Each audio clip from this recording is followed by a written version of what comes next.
ጤናስጥልን እንዴት አረፈዳችሁ ነው የልጆቻችን ኢትዮጵያ ጀምሯል። በዛሬው የልጆቻችን ኢትዮጵያ እንግዲህ ተስፋዬ ሲሳይ ይባላል። የዓለም የቱሪዝም ሳምንት ነው። በተለይ መስከረም 17 የቱሪዝም ቀን ነው በዓለም አቀፍ ደረጃ። ስለዚህ ኢትዮጵያ ውስጥም እንደየሁኔታው ይከበራል። በተለይ የአደባባይ በዓሎች በሰፊው የሚከበሩበት ይሄ ወር ነው። ኢሬቻ አለ፣ መስቀል አለ፣ እንዲሁም ሌሎቹ በየክፍለ ሀገሩ የሚከበሩ በዓላት አሉ። እነዚህን አስመልክተን የዓለም አቀፍ የቱሪዝም ቀንን አስመልክተን የቱሪዝም ቢሮ ውስጥ የሚሰራ የቱሪዝም ቢሮ ቁጭ ብሎ ነው ቢሮ ውስጥ የሚውል ሳይሆን ነገርየውን ፈረንጆቹ እንደሚሉት ከፍሮም ዘ ሆርስ ማውዝ ከፈረሱ አፍ ለመስማት አስጎብኚ መጋበዝ መረጥኩ። ስለዚህ እናንተ ኢትዮጵያን ከዳር እስከ ዳር ታያላችሁ፣ የጎደለውን የሞላውን ትታዘባላችሁ። ማህበረሰባችንና እውነት ላይ ያለው መሬት ላይ ያለውን ነገር ታያላችሁ። የሚያስፈልገው የትኛው ቱሪዝም ነው፣ የቱሪዝም ዘርፍ ነው፣ የትኛው ላይ ነው ኢትዮጵያ ያልሰራችው፣ እንደዚህ አይነት ነገር አለ። ለዛ ነው ተስፍሽ አንተን ለማግኘት የፈለኩት። አመሰግናለሁ ስለመጣው፣ ደስ ብሎኛል። እንግዲህ 11 ዓመት ሙሉ በዚህ ሙያ ውስጥ ኢትዮጵያን ስትዞር ኖርሃል። እስኪ ስለ ቱሪዝማችን ትንሽ አንዳንድ ነገር አንሳልኝ። የት ሄደሃል? ምን ግርም ብሎ ያውቃል? ለምሳሌ ቅድም ስናወራ የነበረው ፖለቲከኞቻችንና ማህበረሰቡ ምን ይመስላሉ? ከላይ ኤሊቱ የሚያወራው የሚናገረውና ማህበረሰባችን በሁሉም አካባቢ ስትሄድ ምን ይመስላሉ? በዚህ ውስጥ ቱሪዝሙ ላይ ደግሞ ብንሰራ ምን እናገኛለን? አመሰግናለሁ በድጋሜ ስለመጣው፣ ደስ ብሎኛል። በጣም ደስ የሚል ጥያቄ የጠየቀኝ። ቁጭት ያለብኝ ብዙ ነገሮች ባለማወቃችን ስህተቶቻችን የበዛ የምናሳዝን ህዝቦች አድርጌ ስለማስብ ይህ እንደዚህ አይነት ጥያቄ ሲመጣ ከልቤ ለመመለስ ሞክራለሁ። ሀገራችን ሀብታም ነች። በጣም የሀብት ልኳ ጥግ የለውም። ከጫፍ እስከ ጫፍ ሰዎች ቢጎበኙ ቢያዩዋት ማትረፍ ብቻ አይደለም ጸጋና በረከት ይዘው የሚሄዱባት ምድር ነች እና ባለማወቃችን ብዙ ነገሮችን አጉድለናል። ያላወቀ ሰው ተሹሞ ያላዋቂ ስራ ሲሰራ አይተናል። ያላወቀ ተማሪ ያላወቀ ነገር ሲማር አይተናል። ሰው ባላወቁና በማያውቁ ነገሩ ባልገባቸው ሰዎች ጥግ ተከባ በጣም አረ ስሙኝ የምታሳዝን ምድር ነች ሀገሪቷ። አሁን ላለንበት ችግር እኔ ሁሉ ብዬ አወራለሁ። ለጓደኞቼም አብሮኝ ለሚሰሩ ወዳጆቼም አወራው ምንድነው አሁን ላለብን ችግር፣ አሁን ለመጣብን መከራ መፍትሄ የሚሆነው የኢትዮጵያ ሀብት የቱሪዝም ጸጋ ነው ብዬ ነው የማስበው። ይህን ስል ከልቤ ነው የምናገረው። ለምሳሌ እኛ ታሪክ ሀብታሞች ነን። ታሪኮቻችን በየገጹ በየዘመኑ ለብዙ ሰዎች በኩራትና በእንትን የሚያሳዩ ናቸው። ቀና ብለን እንድንሄድ ብዙ ነገሮች እንድናደርግ የሚያደርግ ነገር ነው። ተፈጥሮ ሀብታችንም ጎረቤቶቻችን ካላቸው የተፈጥሮ ሀብቶች ያላነሰ እነሱ በደንብ ዩቲላይዝድ አድርገው ተጠቅመው ለሀገር በረከት ሲያተርፉ እኛ ገና ያልነካ ነው ያላወቅ ነው ብዙ ሀብቶች ያሉበት ሀገር ነው። ህዝባችን ደግሞ እንደሚባለው ያውቀዋለው ለሱ ነው የምሟገተው ከሚሉት በተጻረረ መንገድ ስለ ሁሉም እኩል የሆነ ደግነት የማያንሰው ፍቅር የማያንሰው ስለመጣ ለሄደው ሁሉ ቁጭ ጠብር ገፍ ብሎ አስተናግዶ የሚሸኝ ከጫፍ ጫፍ ህዝብ የሞላበት ሀገር ነው። የሁሉ ነገሮች ባሉበት ሂደት ውስጥ ነው የኛ ሀገር ቱሪዝም እየዳኸ ያለ ገና መነሻው የልጅ የሆነ አድርጌ የማስበው። ምክንያቱም ከኛ በተቃራኒ ትንሽ የሆነ ሀብት ያላቸው ሀገሮች ግን ከፍተኛ የሆነ አቅም የጎለበቱ ሰርቪስ የሚሰጠው ተቋማትን ያበለጸጉ የሚመጡ እንግዶቻቸውን አስደስተው ደግሞ ተመልሰው እንዲመጡ ቃል የሚያስገቡ ሀገሮች ናቸው ያሉን፣ ጎረቤቶች ነው ያሉን እና ስለዚህ ጥናትና በደንብ ተደራሽነት ያለው አካሄድ የሚፈልግ በጣም ምስኪን ሀገር አድርጌ ነው ማስባትና በትልልቅ የመንግስት ተቋማት ላይ በፓርላማ ላይ የዚህ ክልል የዚህ ቦታ ተወካይ ተብሎ የሚመጡ ባለስልጣናቶች ወይም ደግሞ ሹመኞች አውቀዋለሁ ብለው ለሚሟገቱትን ህዝብ በትክክል እንደማያውቁ የሚያሳይ ብዙ ነገሮች አሉ። ምክንያቱም እንደው አንድ ምሳሌ ልስጥህና እዚህ መሀል ከተማ ያለ ልጅ እንደውም አንዴ በሆነ ሬዲዮ ሰምቻለሁ የካቲት 23 ተብሎ የሚጠራ ትምህርት ቤት ላይ ጋዜጠኛ ሄዶ የካቲት 23 ምንድነው ብሎ ሲል የካቲት 23 ምን እንደሆነ የማያውቁ ልጆች አሉ። ከፍ ብሎ መምህሩን ጠይቀዋል። አንዳንድ ሰዎች አያውቁትም፣ ያላቸውን ነገር አያውቁትም። ስለዚህ እንደዚህ ይሄ ብርዝርዝ ያለ ዝንቅ ያለ አይነት እውቀት ነው ሁላችንም ተሸክመን እየዞርን ያለን። ኢትዮጵያዊነት ከሰርቲፊኬታችን ወይ ደግሞ ከመታወቂያችን በዘለለ በነፍስም በስጋም የሚሆን እውቀት ሳናውቀው ዝም ብለን እየኖርን ያለን ህዝቦች አድርጌ ነው ማሰው። እንደው እስኪ አሁን ሁሌ ግራ የሚገባኝ ነገር መንግስት ባህልን ያሳድጋል የሚል እምነት አለ። በዚህ ከኢህአዴግ ጊዜም ጀምሮ አሁንም የቀጠለ ለምሳሌ አሸንዳ የአሸንዳ በዓል የሸዋ በዓል አይደለም የሚሉ ሰዎች አሉ። እዛው ላስታ፣ ትግራይ፣ ላሊበላ አካባቢ የሚከበር ነው። ስለዚህ በቦታው ነው በዓል ሲከበር ማህበረሰቡ ባለበት እነዛ ልጃገረዶች የሚያከብሩት ሴቶች ያሉ ሌላውም እንደዛ አለ። ፊቼ፣ ጨምበለላ፣ ኢሬቻም ቦታ አለው በየቦታው የሚከበርበት።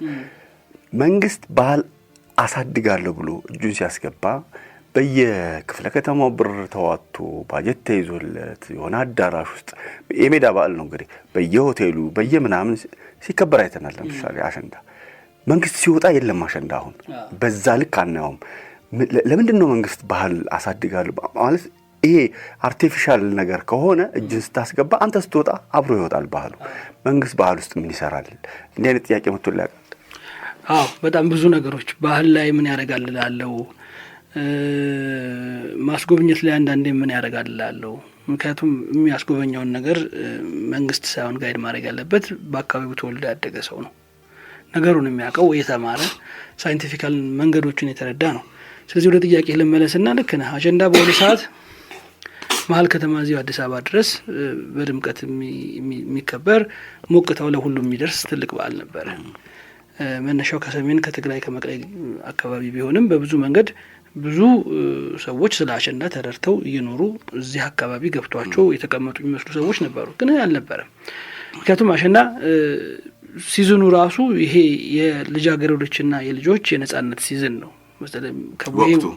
ወቅቱ ከቡሄ ጀምሮ እስከ መስቀል ድረስ ያለው ሲዝን ልጆች እንደልባቸው የሚፈነጩበት፣ ማንም አይናገራቸው፣ ማንም እንትን ማይላቸው ማለት ያው ይሄ ስርዓት አለ። እሱን ማለፍ የለባቸውም፣ ይታያሉ። ግን እንደፈለጉ ከጫና ውጭ ሆነው የልባቸውን የሚያደርሱበት ደስ የሚላቸው ጊዜ ነው። ለልጃገረዶችና ለሴቶች የሚሰጥ ነጻነት በጣም ኤክሰሲቭ ነው። ለምሳሌ አይተህ ከሆነ ምናልባት ስትሄድ መንገድ ላይ መተው ክብ ሰርተው አሸንዳ ሲጨፍሩ እነሱን ማመናጨቅ ትልቅ ነውር ነው። ስለዚህ ነጻነት ጊዜያቸው ላይ አንተ ጉልበትህን ልታሳይ አትችልም። እነዚህ ነገሮች በደንብ መታየት አላቸው። እንዲህ ዝም ብሎ ጊዜው ስለፈቀደ ገንዘቡ ስላለ ወይ ማድረግ ስለቻልክ ብቻ ተነስተህ አሸንዳ ያንተም በዓል ነው፣ ስለዚህ መሀል ከተማ ያለህ ሰው አንተም ሊገባህ ልትረዳ ይገባል ተብሎ በመንግስት ደረጃ በጀት ተበጅቶለት የሚሰራ ስራ ተገቢ አይደለም። ባህሉን እንዳለ መጠበቅ ነው አዝላቂው። ለሚያከብረው ሰው በተለይ አዝላቂው እሱ ነው። ምክንያቱም ካረከስክበት አሁን ወደ በኋላ ምናልባት እናነሳዋለን ብዬ የማስበው እሱ ነው። ዶሜስቲክ ቱሪዝሙን ለማሳደግ የሚያስችለው ሰውን በቦታውና በጊዜው ሀገርህ እዛ ጥግ ላይ ያለ ህዝብህ እንደዚህ አይነት በዓል ያከብራል ብለህ ልታሳየው ስትወስደው ነው። እዚህ ድረስ አምጥተህ እንደዚህ ነው እና የአንተ የዕለት ተዕለት ቀን ስራ ሂደትህ ማለት ልታደርገው የሚገባው ነገር መስተጓጎል የለበትም መንገድ በመዘጋት ወጥቷል። ስለዚህ ጥጉን ማሳየት ያለብህ ከኦሪጂናሊቲው ጋር አያይዘህ መሆን አለበት። ስለዚህ መንግስት በየትኛውም ደረጃ ላይ ያለ ተቋም ባህልን ለማሳደግ እንትን ማለት አለበት፣ መጣር አለበት፣ ማገዝ አለበት። ግን ውስንነት ሊኖረው ይገባል። የፕሮግራሙን ይዘት ዲዛይን ማድረግ አይገባም። የባህሉንና የአደባባይ ባህላትን ወይ ደግሞ እንደ አሸንዳ አይነት ያሉ ትልቅ ባህላትን እንደገና በዚህ ቅርጽና በዚህ አይነት መንገድ አክብሩ ብሎ ትእዛዝ መስጠትን የለበትም። እነዚህ ነገሮች ላይ ጣልቃ ገብነቱ መቆምም አለበት። አዝላቂም አይደለም። ሁሉም በቦታውና በጊዜው ልክ ነው። ሰዎች እዛው ላይ ያለውን ነገር ቢያዩ የተለየ ውበት ነው ያለው።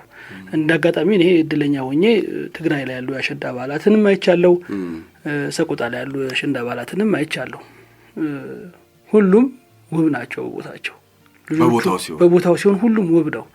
አምጥተህ ለተለያየ አይነት ፍላጎትም ማሟያ አድርገህ መሀል ከተማ ላይ መኖር አለበት። ማስታወሻ ነገሮች መኖር አለባቸው። ግን ችክ ያለ ሳይሆን ለማስተዋወቅና ሰው በደንብ ተረድቶት ነገ ፕላን ማድረግ አለብኝ ይሄን ነገር ለማየት እዛው ሄጄ ከማለት አንጻር እንዲሁም ማድረግ አለብን። ማስተዋወቅ ግዴታችን ነው። መንግስት እንደዚህ ነገሮች ላይ በጣም በጥንቃቄ መሄድ አለበት። ባህል ጣልቃ ገብነትን አይፈልግም። በዛው ደግሞ መድረክ ይወስዳሉ፣ ንግግር ያደርጋሉ። በዛ ውስጥ ፖለቲካ ሀሳባቸውን ባህሉን እንዴት ሊያደርገው ይችላል? ይሄን የሆነ የማይሆን ነገር ንግግር ስትሰማ፣ ፖለቲካዊ ይዘት ያለው ንግግር ስትሰማ ለዛ ባህል ያለ እይታ ምን ይሆናል? በጣም መጥፎ ነው የሚሆነው። አንደኛ እንደዚህ አይነት ሰዎች ለሪፖርታቸው ግብአት ሲሉ ነው እንደዚህ ነገሮችን የሚያደርጉት። እንደ ወረሽኝ በለው እኔ አይገባኝም እንደዚህ አይነት ነገሮች። የሆነ ቢሮ የሆነ የባህልና ቱሪዝም ቢሮ በላይ አንድ ክልል የባህልና ቱሪዝም ቢሮ የስራ ሂደቱን በሚያስገመግብበት በሚያሳይበት ሰዓት ላይ ምን አደረገ ሲባል ለምሳሌ እንደዚህ አይነት ኢቨንቶች ከክልሉ ቦታና ስፍራ ውጪ እንደዚህ አይነት ቦታዎች ላይ እንደዚህ አይነት ነገሮችን ሰርቻለሁ፣ አስተዋውቂያለሁ ምናምን ብሎ ይላል። ለዛም ማሳያ የሚሆኑ የዶክመንቴሽን ስራዎችን ሲሰራ ለምሳሌ ቪዲዮ ይቀረጻል፣ ኢንተርቪው ሲደረግ ሰውዬው ይታያል፣ ወይ ደግሞ የተጻፉ ነገሮች ተበትኖ ይታያል። እዛ ላይ እንደዚህ መንግስት በሰጠን አቅጣጫ መሰረት እንደዚህ አይነት ነገሮችን በዚህ አመት አድርገናል፣ የኮታ ጉዳይ አድርጎ ሲወራም ሲሰማም እናያለን። ያ ደግሞ ፍጹም ተጻራሪ ነው። ባህልን ከማሳደግ አንጻር ይሄ ተገቢም አይነት መንገድ አይደለም። ስለዚህ ሰዎች ባህላቸውን እንደፈለጉ ኤክሰርሳይዝ እንዲያደርጉ ሊለቀቁ ይገባል። እንደ እምቦሳ ጥጃ ሊዘሉ ይገባል። በሚፈልጉት ልክና መጠን ማስኬድ ይገባል። ስለዚህ ያማሉ እንደዚህ ነገሮችን ስታይ ቢኒ እውነት ለመናገር እንደው ምን አይነት እርግማን ነው ብዬ ነው። እንደ ወረርሽኝም ነው አይደል ነው የሆነ የተላመድነውም የፖለቲካ ሲንድረም አለ መሰለኝ። ከሪፖርትና ከንትን ጋር ይሄ ወርዶ ላይ ችግሩ ምንድነው? ለምን አንዳንድ ቦታዎች ላይ እንደዚህ አይነት ባህሎችን ለማክበር የእቃ ችግር ሊገጥማቸው ይችላል። እነሱን ማገዝ ነው የሚቀለው። ባህላቸውን እንዳይረሱ ከትውልድ ትውልድ እየተሸጋገረ የመጣን ነገር በመሀል ተንጠልጥሎ ተቆርጦ ወይ ደግሞ ተበርዞ ሌላ ታሪክ እንዳይፈጠር ለማድረግ ማገዝ ነው። እኔ የአይነት ስራ ቢሰሩ የበለጠ ውጤታማ ይሆናሉ፣ ትሩፋቱም ከፍ ያለ ነው ብዬ አስባለሁ። ክልሎችና ቱሪዝምን እስኪ እናንሳ። አማራን ጎብኙ፣ ኦሮሚያን ጎብኙ፣ ኢትዮጵያን ማን ይጎብኛት? ማለት ትልቁ ስዕል ኢትዮጵያ ማት የሚጎበኝ ነገር አላት ከጫፍ እስከ ጫፍ አይደለ? የኢትዮጵያ ቱሪዝም ቢሮ ወይም ሚኒስቴር ምንድነው ስራው? ማን ነው ኢትዮጵያን ጎብኙ የሚለው ምንድነው? ከዛ እነዚህ ነገሮች ምናልባት ወደ ውስጥ ገብተን ስናያቸው ለእናንተ ለቱር ላስጎብኚዎች ከአንድ ክልል ወደ ሌላ ክልል ስትሄዱ ምን አይነት ስሜት ነው የሚሰጣችሁ? እስኪ በትክክል ይሄን ነገር መሬት ላይ ያለው ነው። እሺ አዎ አለመታደል ነው። አሁንም ይሄን መረገም ምናምን ብዬ ላስበው ሁሉ እችላለሁ። አንዳንዴ ቅድም እንዳልኩት ሀብቷ ተዝቆ ማያልቅ ጸጋዋ ከፍ ያለ ሀገር ነች። ግን በሆነ ቅርጫት ውስጥ በሆነ ጆንያ ውስጥ እየተከተተ የቱሪዝም ኦፍ ትግራይ፣ ቱሪዝም ኦፍ አማራ እየተባለ ኦሮሚያ እየተባለ ብዙ ነገር ተከፋፍሏል።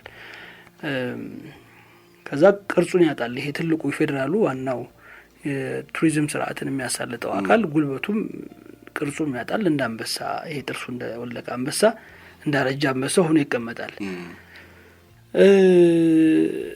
አይገባኝም አሁን እንዴት እየታሰበ እንዴት እየተካሄደ እንደሆነ አላውቅም። አንዳንድ ነገሮችን አውቃለሁ በቅርበት ጥናቶች ይካሄዳሉ፣ ምርምሮች ይካሄዳሉ፣ አንዳንድ ስራዎች ለመስራት ይሞከራል። ግን ሲዘልቁና ሲሻገሩ አላየናቸውም። ስለዚህ ክልሎች በተቻለ መጠን የራሳቸውን ስራ እየሰሩ ቱሪዝሙ እንዲያድግ ለማድረግ የጎብኚዎቹ ቁጥር ከፍ እንዲል ለማድረግ መብታቸው ነው፣ ትክክል ነው። ግን ይሄ ማለት ምን ማለት ነው? ትልቋን ፒክቸር ማጣት፣ ይሄ ሀገራዊ ትሩፋቱን መተርተር መዘርዘር አያስፈልገውም። ለምሳሌ በቢሮ ደረጃ ትልቅ ኢንቨስትመንት ተሰጥቷቸው ትልቅ ስራ እየሰሩ ያሉ ተቋማት አሉ። ለምሳሌ አሁን ኦሮሚያ ቱሪዝም ኮሚሽን እኔ አውድ ሳይ ኢቭን ከቱሪዝሙ በላይ ተሳስቼ ሊሆን ይችላል ከቱሪዝም ተቋሙ ዋናው ፌዴራል ቱሪዝም ተቋሙ የበለጠ ስራ እየሰሩ ነው እያየን ያለ ነው። ለምሳሌ ለአምስተኛ ዙር ያዘጋጁት የቱሪዝም ሳምንት አለ። አሁን ዓለም አቀፍ የቱሪዝም ሳምንት ስለሆነ ከመስቀል እስከ ኢሬቻ ድረስ ያደርጋሉ። ትልልቅ ኤክስፖችን ያዘጋጃሉ። ኦሮሚያን ሊያስተዋውቁ የሚችሉ ነገሮችን ይሰራሉ።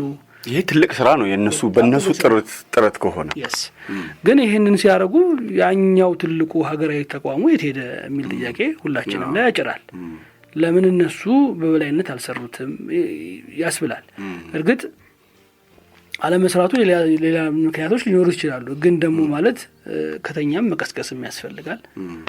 አረተው እንደዚህ አይነት ነገሮችን ትክክል አይደሉም ብሎ መገሰጽም ማሳየትም ያስፈልጋል። መበለጥ መታየት የለበትም። ከአንድ ከክልል ተቋም የበለጠ እነሱ መስራት ሲገባቸው እነሱ በትንሹ አንሰውና ጎለው መታየት የለባቸውም። ምክንያቱም ውክልናቸው ለመላ ኢትዮጵያ ስለሆነ እና ይሄ አጉል ነው። ሌላው እንዳልከው ስንጓዝ አሁን ላይሰንስ አሰጣጡም አንዳንዴ በጣም ግራ የሚያጋባ ነው። አሁን ምናልባት ከዚህ በኋላ ልታሰብበት ከቻለ አላቅም እንጂ በፌዴራል ደረጃ ላይሰንስ አይሰጥም። ይሰጣል ግን መብቱ ነው። አንድ ሰው ለምሳሌ ጎንደር ላይ ያለ ልጅ ሊሆን ይችላል። ዋናው ቅድመ ሁኔታዎችን ካሟላ ላይሰንስ ይሰጠዋል ለማስጎብኘት። ግን ጎንደር ላይ ይታጠራል ማለት አይደለም። ሌላ ቦታዎችም ሊሰራ ይችላል። ምክንያቱም ኢንተርናሽናል ተቋማት ተጓዦች ሲመጡ ወደ ሀገራችን ሲመጡ ውስንነት አይታይባቸውም። አይ እኔ ጎንደርና ያለው ግን ደቡብንም መጎብኘት ይችላሉ ሲሉ ልጆቹ ይቀበላሉ። ስራውን ይዘው ሲንቀሳቀሱ በታርጋውም ካላቸውም ባክግራውንድ የተነሳ አንዳንድ ድንበሮች ላይ ማለፍም ማስጎብኘትም እንዳይችሉ ተደርጎ የሚመለሱበት ሁኔታዎች ቀላል አይደሉም። ሊጎበኝ የሄደ ፈረንጅ ሊመልስ ይችላል። ታርጋ አይተህ ወይ ሊመልስ ይችላል። ስለዚህ ይሄ ማለት የፖለቲካችን አንዱ ቁስለት ነው አይደል? ቁስለት ነው። የፖለቲካችን አንዱ ቁስለት ነው። ይሄ ያልተጠናው አይነት ሂደታችን ያመጣው ውጥንቅጥ ነው። ስለዚህ እሱ ነገሮች አሁንም ቢሆን ፊት ለፊት መሬት ላይ ያሉ ችግሮቻችን ናቸው። ታርጋ እየታየ ከአማራ ክልል የመጣ መኪና ነው፣ ከትግራይ ክልል የመጣ መኪና ነው፣ የቱር መኪና ነው። ስለዚህ ለማለፍም ለማስጎብኘትም ይከብደናል የሚሉ ሰዎች፣ ሚሊሻዎች በየድንበሩ ላይ ያሉ እናገኛለን። ይሄ ነገር የቱሪዝም እድገቱን ትግል ማሳያ ነው አንዱ። በጣም ከፍተኛ አሁን ከ2015 በፈረንጆች አቆጣጠር ነው ማወራ የኢትዮጵያ የቱሪዝም ፒክ ነበረ። ብዙ ጎብኚዎች ሀገራችንን የመጡበት ትልቅ ሆቴልና መኪና የታጣበት ትልቅ ሲዝን ነው። ደግሞ እኛ በአጋጣሚ እድለኛ ነን። ከመስከረም ጀምሮ እስከ ግንቦት ሲዝናችን ሀይ ነው። ምክንያቱም አሉ የሚታዩ የሚጎበኙ ነገሮች አሉ። እንደ ሌሎች ሀገሮች አይደሉም። ከላይ ሰሜን የታሪክና የላንድስኬፕ ሀብታም ነው። ኤኒ ታይም ቢመጣ ሰዎች ሊጎበኙ ይችላሉ። ሳውዝም እንዳልኩ በጣም ጥግ ልክ የሌላቸው ሀብቶች አሉ። በየ15-20 ኪሎ ሜትሩ የተለያዩ ኢትኒሲቲዎች፣ ብሔር ብሔረሰቦች፣ የተለየ ዲያሌክት፣ የተለየ ባህል፣ የተለየ ማመጋገብ ስርዓት ያላቸው አሉ። እነዚህ ነገሮች በብዛት የምናይበት ሀገር ነው እና እነሱ ባሉበት እንኳን ሁኔታ ሆነን እኛ በራሳችን የውስጥ ችግር ምክንያት ሰዎችን ከመንገድ እየመለስን ሀገር ማግኘት የሚገባትን ነገር ሳታገኝ እየቀረች ብዙ እክሎች እየገጠሙን ነው እና ይህም አንዱ እንደው ቸል ሊባል የማይገባው ቶሎ ሊቆም የሚገባው እንትን ነው ታሪክ ነው ማለት እንዲህ ለራሳቸው ለክልሉ ገቢ ለክልሉ ጥቅም እንደሚያስገኝ እያወቁ አንድ ፈረንጅ መመለስ ማለት እና ማህበረሰቡ ያለበት እንደመሆነ ታስታይ እና እነዚህ ሰዎች ቢሮክራቶቹን በየክልሉ ያሉ ቢሮክራቶች ለቱሪዝም ያላቸው እይታና ማህበረሰቡ ውስጥ ደግሞ ስትዘልቅ ያለው ልዩነቱን እስኪ አንሳልኝ። ህዝቡ ደግ ነው። ህዝቡ ፍጹም አይገባውም። እኛ ራሳችን ሳተን ነው ነገሮችን ያበላሸ ነው እንጂ የኛ ህዝብ ስለ እውነቴ ነው ነገር በስሜቱኝ ነው አሁን የምናገረው። የማይገባውን ህይወት ነው እየኖረ ያለው። የማይገልጸውን ህይወት ነው ያለው ከጫፍ እስከ ጫፍ ከሌ ያለልህም እውነት ለመናገር በማይመጡት ሰዎች እንቅፋት ማለት በማይመጡት ሰዎች እንቅፋት በማይመጡት ሰዎች አስተዳደራዊ ብልሽት ብዙ ነገሮች እክል ገጥመዋቸዋል። ለምሳሌ አሁን አንዱን ልንገርህ። የሰሜኑ ጦርነት ካለቀ በኋላ የመጀመሪያው የቱር መሀል ከተማ ያለ የቱር አስጎብኚዎች መካከል እባካችሁ ኑ ተብለን ተጠርተን ከሄድኩት መካከል አንደኛው እኔ ነኝ። የት ሄዳችሁ? ትግራይ። ያው የፕሪቶሪያው ስምምነት ከተፈረመ በኋላ ወዲያው 3 ወር 4 ወር በኋላ ተነስተን እንሄድ ነው ያለው። ስምንቱ ነን እንሄድ ነው። በዚህ የቱሪዝም ስራ ላይ ይሄዱ ፈረንጅ ያለበት 2 ፈረንጆች አሉ። ሁለቱም የዚህ ሀገር ላይ የቱር ካምፓኒ ያላቸው ናቸው። እነሱና እኛ ሆነን አብረን ተነስተን ሄድን። ከዛ በፊት ትግራይን ታውቃታለህ? ከዛ በኋላ ያለው እስኪ መንፈሱን፣ ምክንያቱም የፖለቲካ እና ፖለቲከኞቻችን ምን ያህል ጨካኝ እንደሆኑ እግረ መንገድ ለማየት ይህን የዋህ ማህበረሰብ ይህን ደግ ህዝብ እንዴትም ደግሞ እንደጨከኑበት የልጆቻችን ኢትዮጵያ ላይ እንዴት በምን ያህል ጥልቀት እንደሚጨክኑ ያንንም ስዕል ለማየት ትግራይ ሌላ ታሪክ ውስጥ ያለች በጣም ውብ ሀገር ነች። ህዝቧ በጣም ፍጹም ደግ፣ ትሁት፣ ለእያንዳንዷ ነገር ለሚያደርገው ነገር ሁሉ ኃላፊነት የሚወስድ የማይሸሽህ፣ መታል እንግዳውን የእግዚአብሔር እንግዳ ነህ እግርህን አጥቦ አስተናግዶ የሚሄድ ነው። ሊያጣም ይችላል፣ ምንም ላይኖረው ይችላል። ያለችው አንዱ ቄት ቦከት አድርጎ ቂጥ አጋግሮልህ ካበላህ እግዚአብሔር እንደባረከው አድርጎ የሚቆጥር በጣም በጣም ንጹህ ህዝብ ያለበት ሀገር ነው እና ይሄ ከህዝቡ ያለውን ነገር ነው የምነግርህ። ፈረንጅ ሳይ አስጎብኚ ሳይ ያላቸው ደስታ ልነግርህ አልችልም። ለእነሱ መጎብኘት መንደራቸው እዛችሁ ገጠር መንገዳቸው ውስጥ ገብተህ ስላየሁ ብቻ ትልቅ በረከት እንደወረደላቸው ሀገር ዓለም እንደማያቸው እነሱ የሚናገሩት ነገር እንዳለ የሚያሳውቁት ነገር እንዳለ ማሳያ አድርገው ነው የሚወስዱት እና ከጦርነቱ በፊትም የነበረችዋ ትግራይ ስመለስም በዛው ልክ ነው ያገኘኋት። ህዝቡ ማለት ኢንፍራስትራክቸሮች አንዳንድ ቦታዎች ተበላሽተዋል። ጦርነቱ ያመጣው ዳፋ በጣም ብዙ ሰዎችን ከመስመርና ከእንትን ውስጥ አውጥቷቸዋል። ለምሳሌ አክሱም ብትሄድ አክሱም በቱሪዝም ነበር የምትነፍሰው። ሰዎች እያንዳንዷን ነገር የሚያያይዙት ኢኮኖሚያቸውን የሚገነቡት ከቱሪዝሙ በሚመጣ በረከት ነበረ። ፍጹም ጸጥታ ሰፍሮባት አንገቷን እንደደፋች ህጻን ልጅ አድርጌን ያየዋትና ልብ ይሰብራል። እሱ ግን ህዝቡ በቃ እሰይ እግዚአብሔር እንኳንም መጣችሁ እግዚአብሔር አየን ማለት ነው። እንደገና ልትጎበኙ ልንታረቅ ነው እንዴ ነው ቃል በቃል እንዴ ነው ለቃል ልንታረቅ ነው እግዚአብሔር በቃችሁ ሊለን ነው የሚሉት። በተለይ እናቶች ልብህን ነው የሚበረብሩት የሚያሳዝኑትና ያኔ የነበረው ሂደት ከጦርነቱ በፊት የነበረው ነገር በቃ ፍጹም ደስ የሚል በጣም ሁሌ ብትሄድ ብትመላለስ የማይከፋህ በየትኛውም ሲዝን ድራይ ሲዝኑም ሬኒ ሲዝኑም ላይ ብትሄድ የማይከፋህ እማትፈራ። እኔ ትግራይ ሲረግጥ አልፈራም፣ ምንም አይነት እንትን አይኖርብኝም እና አንኮኩቻ አንዱ ቤት ገብቼ እንደው መሸብኝ አሳድሩኝ ብል አልጋውን ለቆ መሬት ተኝቶ እሱን የሚያሳርፍበት ህዝብ ያለበት ሀገር ነውና ያኔ የነበረው ነገር እንደዛ ነው። ስንመለስ ስንሄድ ግን ያው እንትን ያለ ይሄ ተስፋ የቆረጠ የሆነ የት ሄዳችሁ እንደገባን መቀሌ ገባን። መቀሌ ያቺ ሰመናዊት ኮከብ ምርጥ ከተማ አድፋ ቆሽሻ ነው ደረስነው። ግን ብዙም አልቆየም። እየነዳን ቀጥታ ወደ አድግራት ሄድን። ከአድግራት አጋሜ ማውንቴንስ አሉ። አጋሜ ማውንቴንስን ለ3 ቀን ሃይክ አደረግን። ገጠር ውስጥ ገጠር ውስጥ እየገባን ኮሚኒቲ ሎጆች አሉ። አሁን ወደ በኋላ የምነግርህ ኮሚኒቲ ሎጆች አሉ። እነዛ ኮሚኒቲ ሎጆች ውስጥ አንድ ተስፋ ቱርስ የሚባል ካምፓኒ አለ። እዚህ አንዱ ከሄድንበት ፈረንጅ ባለቤት ጋር እሱ ድሮ ያስጀመራቸው ነው። እነሱ ተደራጅተው ራሳቸው አብስለው ራሳቸው መግበውን ከዛ ከአንዱ ወደ አንዱ እያደርን 3 ቀን አድረን ገራልታ ሀውዜን ገባን እና ውብ ነበር። እያንዳንዱ ቀን የተለየ ነበርና ምንድነው እስኪ ማህበረሰቡ ስታገኙ ምን አይነት ስሜት? ያለቅሳሉ። በጣም ነው የሚያለቅሱት። በጣም ነው ደስ የሚላቸው። አቅፈው ስመውን አይጠግቡም። ግቡ ይሉናል። አንዱ ቤት እንደውም ትዝ የሚለኝ በቃ ግቡ አለን እና አስገባን። ቡና ፈላለው አለ። እንግዲህ አስብ፣ ቡና ከደቡብ ነው። እዛ አጋሜ ማውንቴንስ ውስጥ ባለች ትንሽ ቪሌጅ ውስጥ ቡና ይፈላልኛል ብለህ አታስብም። ቡና እንዳፈላለው አለ። አባትየው በጣም ለመነን። እሺ ብለን እንዲሁ አልፈን ተራምደነውም አንሄድም ብለን ገባን። ከዛ እንደገባን ቤቶች የተመሰላቸውና ሩጠው ሄደው ከኋላ እናትየዋ እርጥብ ባህር ዛፍ ቀጥፎ መጥተው አንጥፈው እንደ ቄጤማ ቡናውን እያፈሉ ከዛ ደግሞ ሩጠው እንደገና ሌላኛው ጎረቤት ከዛኛው ያሉ ትኩስ እንጀራ አለኝ ብለው ትኩስ እንጀራውን ይዘው መጥተው አንኳር ጨው ተነስንሶ አንኳር ጨው እንደ ተጠቅልሎ እንደ ቡና ቁርስ በልተን ምንም ነገር ሳናረግ ነው የወጣ ነው። ምንም ነገር ሳናረግ ብዬ ስልህ ምንም ነገር ብንከፍላቸው የማይመለስ አይነት ትዝታ ጥለውብን ነው እና ይሄ የአንድ ቤት የሁለት ቤት የአንድ መንደር የሁለት መንደር ታሪክ አይደለም ምነግርህ።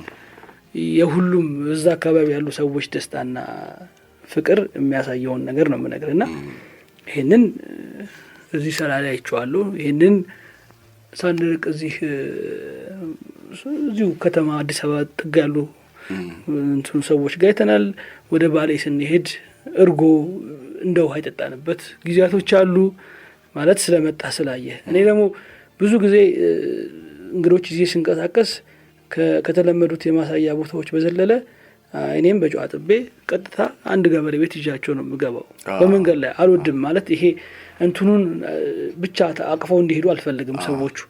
ሰዎቹንም እንዲያዩ የሚታረስ መሬት ካለ የሚታረስ መሬት ንግቡ እናየው ብዬ የሚታረስ መሬት እንዴት እንደሚታረስ ትንሽ 1-2 ሜትርም እያንፏቀቁ እንዲሞክሩ አስደርጋቸዋለሁ።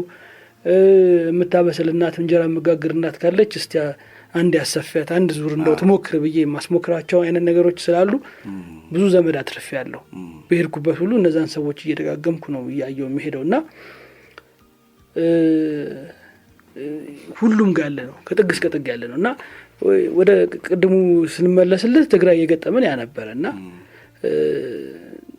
ያኔ ደግሞ የቲዲኤፍ ወታደሮች የሞተውና ያለው በህይወት ገና ለቤተሰብ መርዶ ስላልተነገረ በምንሄድበት ትንሽ ከተሞች ውስጥ ያሉ ትምህርት ቤቶች እነሱን አስቀምጠው አሳርፈው ያሉበት ጊዜ ነው ያገኘናቸውና ማለት ገና ይሄ ፕሪቶሪያው ስምምነት ከተፈረመ በኋላ የሟቹን ቁጥርና የቲዲኤፍ ወታደሮች የሟቹን ቁጥርና እንትን ለማሳየት ገና መርዶ ሳይደረግ ልጆቹን መበተን የለም የሚባል ነገር ስለነበረ በየትምህርት ቤቱ ትንሽ ትምህርት ቤቶች ምናምን አካባቢ ውስጥ ተቀምጠው ያገኘናቸው ወታደሮቹ እነሱ ራሱ ሲያዩን የሚሰማቸው ስሜት የተለየ ነበረ። ገብቷል። ለ2 ዓመት አይደል የዘለቀው 2 ዓመት ከምናምን ያ ጦርነት በቃ ላይመለስ ነው መሰለኝ አይነት ስሜት ውስጣቸው ስላደረ እኛን ሲያዩን በመንገድ ላይ በጣም በደስታ ነበር የሚቀበሉን የሚያሳዩን እና ያ ጊዜ ሆረር ነው። ያ ጊዜ በጣም ሰቆቃ ነው፣ አስጨናቂ ነው። ለዛ ህዝብ የሚገባ አይደለም። ጥበብም ደስታም ፍቅርም መነሻው ወደድንም ጠላንም ከሰሜኑ ነው።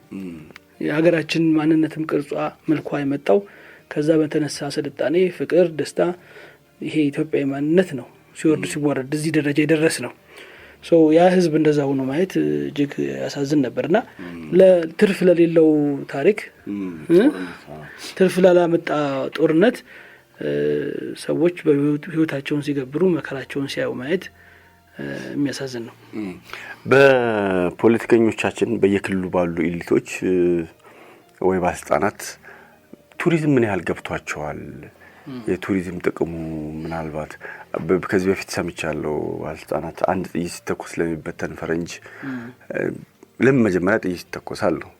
ምን ያህል ቀለል አድርገው እኔ ለኔ አሁን ዝም ብዬ ሳስበው አልነጃሽና አክሱም ጽዮን ብቻ የቱሪዝሙ ቢሰራበት ወይ ያ ክልል ቢሰራ የትግራይ ክልል ባጀት መሆን ይችላል ብዬ ነው ማስበው። ምን ያህል ተረድተውታል? አልተረዱትም ፍጹም። ቱሪዝሙ ገና ነው። ቅድም እንዳልኩት ነው በየደሃ ያለ ሴክተር ነው ኢትዮጵያ ውስጥ ቱሪዝሙ። ስለዚህ የተረዳው አስተዳደር የተረዳው ባለስልጣን የለውም። ገና በጣም ብዙ የቤት ስራዎች አሉብን። እንደው አልነጃሽና አክሱምን ብቻ ጠቀስክ። እኔ ደግሞ ምን ላለው መሰለህ እንደው እንደዚህ አይነት ታሪካዊና ይሄ አመንታዊ ተኮር የሆነ ቦታ ያላቸው ብቻ ሳይሆኑ አፋር ብቻውን እኔ ኢትዮጵያን ሙሉ አመት ያጠግባል ባይ ነኝ። ታው እንጂ አፋር ብቻውን ሙሉ ኢትዮጵያን ያጠግባል። ምን አለ አፋር ከ0 ዲግሪ በታች ባለ ይሄ ለሃርሽ በሆነ ኢንቫይሮንመንት ውስጥ የሚኖር ህዝብ ነው። በተለይ ወደ ላይ ወደ ዳሎል ስትሄድ ወደ ኤርታሌ ስትሄድ ለምሳሌ ኢትዮጵያ ውስጥ እንደውም አንድ እንትን ልንገርህ፣ ኢትዮጵያ ፓራዳይስ ትባላለች። ይሄ ለበርድ ዎቸሮች ከ300 ወፍ ለሚያዩ ሰዎች 300 በላይ ዝርያ ያላቸው ወፎች ኢትዮጵያ ውስጥ በተለያየ ሲዝን ይኖራሉ። ይሄ እነዚህ ወፎች ሊጎበኙ ይመጣሉ። በጣም በጣም ብዙ አሉ። በጣም ውድ ነው ደግሞ በጣም ኤክስፔንሲቭ ነው እና ሲያልፉ በተለይ ከላይ የሚመጡት ሲያልፉ ወደ ዳሎል አካባቢ ሲደርሱ ከሆነ ኤሌቬሽን በታች ከመጡ የመሬቱ ስበት እነዛን ወፎች ስቦ ይጥልና ይገላቸዋል። እነዛን ቅሪቶች ታያለህ። ለሪፕሮዳክሽን የሚያልፉ ወንፎች ናቸው። ወደ ሪፍት ቫሊ የሚመጡ ናቸው። የሪፍት ቫሊ ቼኑን ተከትለው ከላይ ጀምረው እስከታች ወደ ስምጥ ሸለቆ የሚመጡ ናቸው። ወደ ስምጥ ሸለቆ የሚመጡ ናቸው እና ትንሽ ሲሉ ስበቱ ይስባቸውና እዛ ጋር በጣም ሀርሽ የሆነ ኤንቫይሮንመንት በጣም አስቸጋሪ የሆነ የአየር ሁኔታ ነው ያለው እና እዛ ውስጥ የሚኖሩ ህዝቦች አሉ። ሰልፈሩ የሚመነጭበት ዳናኪል ዲፕሬሽን እሱ ብቻውን ደግሞ ሌላ እይታ ነው። እሱን ካስጎበኛል እሱ የትም ቢዞር አንድ ጎብኚ ዓለም ውስጥ የማያውን ነገር ነው እዛ የሚያየው። ምንም የትም አንዳንዶቹ እንደውም የተሰናዘር ፕላኔት ነው ሌላ ፕላኔት ነው እንጂ ይሄ ምድር ላይ አይደለም ነው የሚሉት። ይሄ ሰልፈር ያለበትን ሲያ በጣም ነው የሚገርመው። ከዛ መተህ ደግሞ ሶልት ሌክ አለ።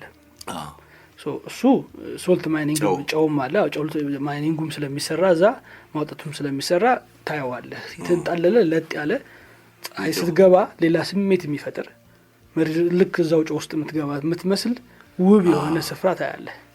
ከዛ አልፈ መተህ ደግሞ ኤርታሌን ታያለህ። ኤርታሌ የሚቀልጥ አለት ሀይቅ ነው።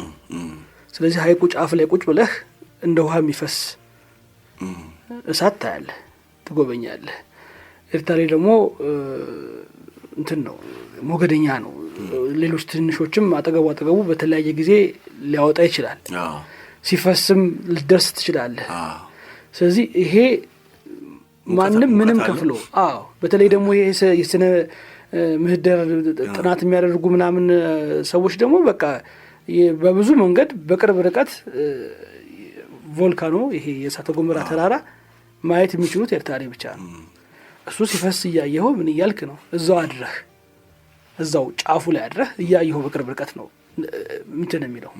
እነዚህ ሁለቱ ብቻቸውን በጣም በጣም ከፍተኛ የሆነ ገቢ የሚያስገቡ ናቸው። እንግዲህ ምድር ላይ የሌለ ነገር ከሆነ ሁሉም የዓለም ሕዝብ ሊያየው የሚገባው ነው ማለት ነው። ስትመጣ ደግሞ አዋሽ ግራና ቀኝ ይዘህ እርሻውን ብታየው አዋሽ ራሱን ብታየው ሌላ ታሪክ ነው። ወደታች ደግሞ ስትመጣ ወደ መሀል ስትጠጋ፣ ስለዚህ እኔ ሁለቱ ብቻ በቂ ነው አፋር ኢትዮጵያን ለመመገብ እላለሁ። ያው እዛ እንትኑን ይሰራል፣ እርሻውን ይሰራል። አዋሽን ተጠቅመህ ያው ጭቅጭቅ ምንም ማያስነሳ ወንዝ ስለሆነ በኢትዮጵያና ጅቡቲ ድንበር ላይ ነው አሻው ሰምቶ የሚቀረው።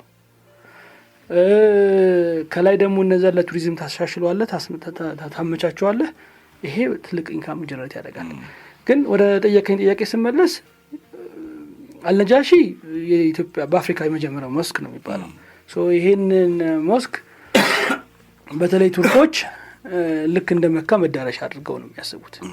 2015-16 ላይ ብዙ ቱርኮች ወደ መካ ከመሄድ ይልቅ ወደ አልነጃሺ መምጣትን አስቀድመው ቢዚ ያደረጉበት ሲዝን ነበር። ታው እንጂ ምክንያቱም ያው የቱርክና የሳውዲ አረቢያ የፖለቲካ ጡዘት ሌላ ታሪክ ውስጥ ስለገባ አንድም መነሻቸው እሱ ስለሚሆን አንድ ሙስሊም ደግሞ በህይወት ዘመኑ አንዴ ወደ መካ መሄድ አለበት የሚል ህግጋት ስላለ በእምነታቸው፣ ስለዚህ እነሱ ወደዛ ከመሄድ ይልቅ ተመሳሳዩ የአፍሪካ ትልቁ ፓዮኒሩ የመጀመሪያው ቀዳሚው መስክ ያለው ኢትዮጵያ ውስጥ ነው። ስለዚህ እዛ እንዲህ ታሪኩም ይመስጣቸዋል። ኢትዮጵያም በቅዱስ ቁርአን የተቀመጠችበት ፒክቸር ከፍ ስለሚል ያንንም ስለሚወዱት ይመጣሉ። ያደሱት ራሳቸው ናቸው። በብዛት የሚመጡትም እነሱ ናቸው። ለአረፋ በተለይ አረፋ ሰሞን እሱ ልክ ነው፣ ትልቅ ሀብት ነው። አክሱም የኢትዮጵያ ቀዳሚ የስልጣኔ ቦታ ነች። ታሪኳ ገና አክሱም ገና አልተገኘችም ነው የሚባለው። አንደርግራውንድ መቆፈር ስላልተቻለ አቅም ስለሚፈልግ ሀብት ስላለ እንጂ ሌላ ከተማ አንደርግራውንድ አለ ተብሎ ነው የሚታመነው። ግን አሁን ባለችበት ራሱ ደረጃ ማንም መጥቶ ድንጋዩ ከየት እንደተፈለፈለ በምን አይነት መንገድ መጥቶ እንደቆመው ሀውልቶቹ እሱን ማወቅ ለሚፈልግ ሰው አክሱም ሌላ ዳይሜንሽን ነች። ስለዚህ ልክ ነህ፣ እንደዛ ነው። ሁለቱም የተለያየ እንትን አላቸው፣ ውበትና እንትን አላቸው፣ ጸጋ አላቸው። ስለዚህ አላወቅንበትም፣ መያዙንም መጠቀሙንም አልቻልንበትም። የሚጎበኙ ወፎችን ስታነሳልኝ ለምሳሌ ምን አይነት የቱሪዝም አይነቶች አሉ? እኛ የሚጎበኙ ወፎች ወፍ ለማየት ይመጣ ያው ውድ ናቸው ብለኛል። ውድ ነው ከፍሎ ያን ከፍሎ ለማየት ፈረንጅ ነው ማለት ውድ የሚሆነው ለከፋዩ ማለት ነው። እሺ ሌላ እስኪ ልክ እንደወፉ ምናልባት እኛ ማናቀው የሚጎበኝ ሌላ የቱሪዝም አይነት እኔ ማቀው አሁን እንዲ ሎጆች አሉ፣ ሎጆች ይሰራሉ፣ ዛጋ ፈረንጅ ይመጣል ምናምን። እስኪ የተጓዡ ፍላጎት እናንተን እንደየጊዜው እንደ ዓለም አቀፍ ተጽዕኖም እንደገና አዲስ ዲፋይን እየተደረገ እየተገለጸ ነው የሚመጣው። አሁን በዚህ ሰዓት ደረጃ ላይ ያለ ተጓዥ አንድ ቦታ ሲሄድ ማየት የሚፈልገው ነገሮች በፊት የሚታወቁ ወይ ደግሞ ኢዝሊ አክሰስ የሚያደርጋቸው ነገሮች ሳይሆን ሞር ይሄ ጀብዱ አድቬንቸር ጀብዱ አድርጋሉ አድቬንቸር ነገር ጀብዱ ነገር ማድረግ የሚፈልጉበት የሰውን የዕለት ተዕለት ኑሮ ኤክሰርሳይዝ አድርገው ህይወት አድርገው አይተው የሚሄዱበት ነው ማድረግ የሚፈልጉት እና እኛ ደግሞ ለዛ በጣም የተመቸነን። ለምሳሌ አሁን በአፍሪካ ትልቁ የሚባለው ኮሚኒቲ ቤዝድ ይሄ ማህበረሰብ አቀፍ ቱሪዝም የሚባለውን ነገር በደንብ አድርጋ የተጠቀመች ኬንያ ነች። በጣም ጥቂት በሆነ ሶርሶች ምንጮች፣ እኛ ደግሞ በጣም ሀብታሞች ነን። ለምሳሌ አሁን አንድ በጣም ደስ የሚለኝ ምሳሌ ጮቄ ተራራን ታውቀዋለህ? ጎጃም ውስጥ ያለ እሱ ሌላኛው ትልቁ ተራራ ነው። ከ4000 በላይ ኤሊቬሽን ያለው ነው። እዛ ላይ አብይ የሚባል አስጎብኚ ከጀርመን ከመጣሽ ባለቤቱ ጋር ሙሉ ኢኮሎጂ የሚባል ኢኮሎጂ ከፍቶ ነበር። አሁን በጦርነቱ አገልግሎት እየሰጠ አይደለም።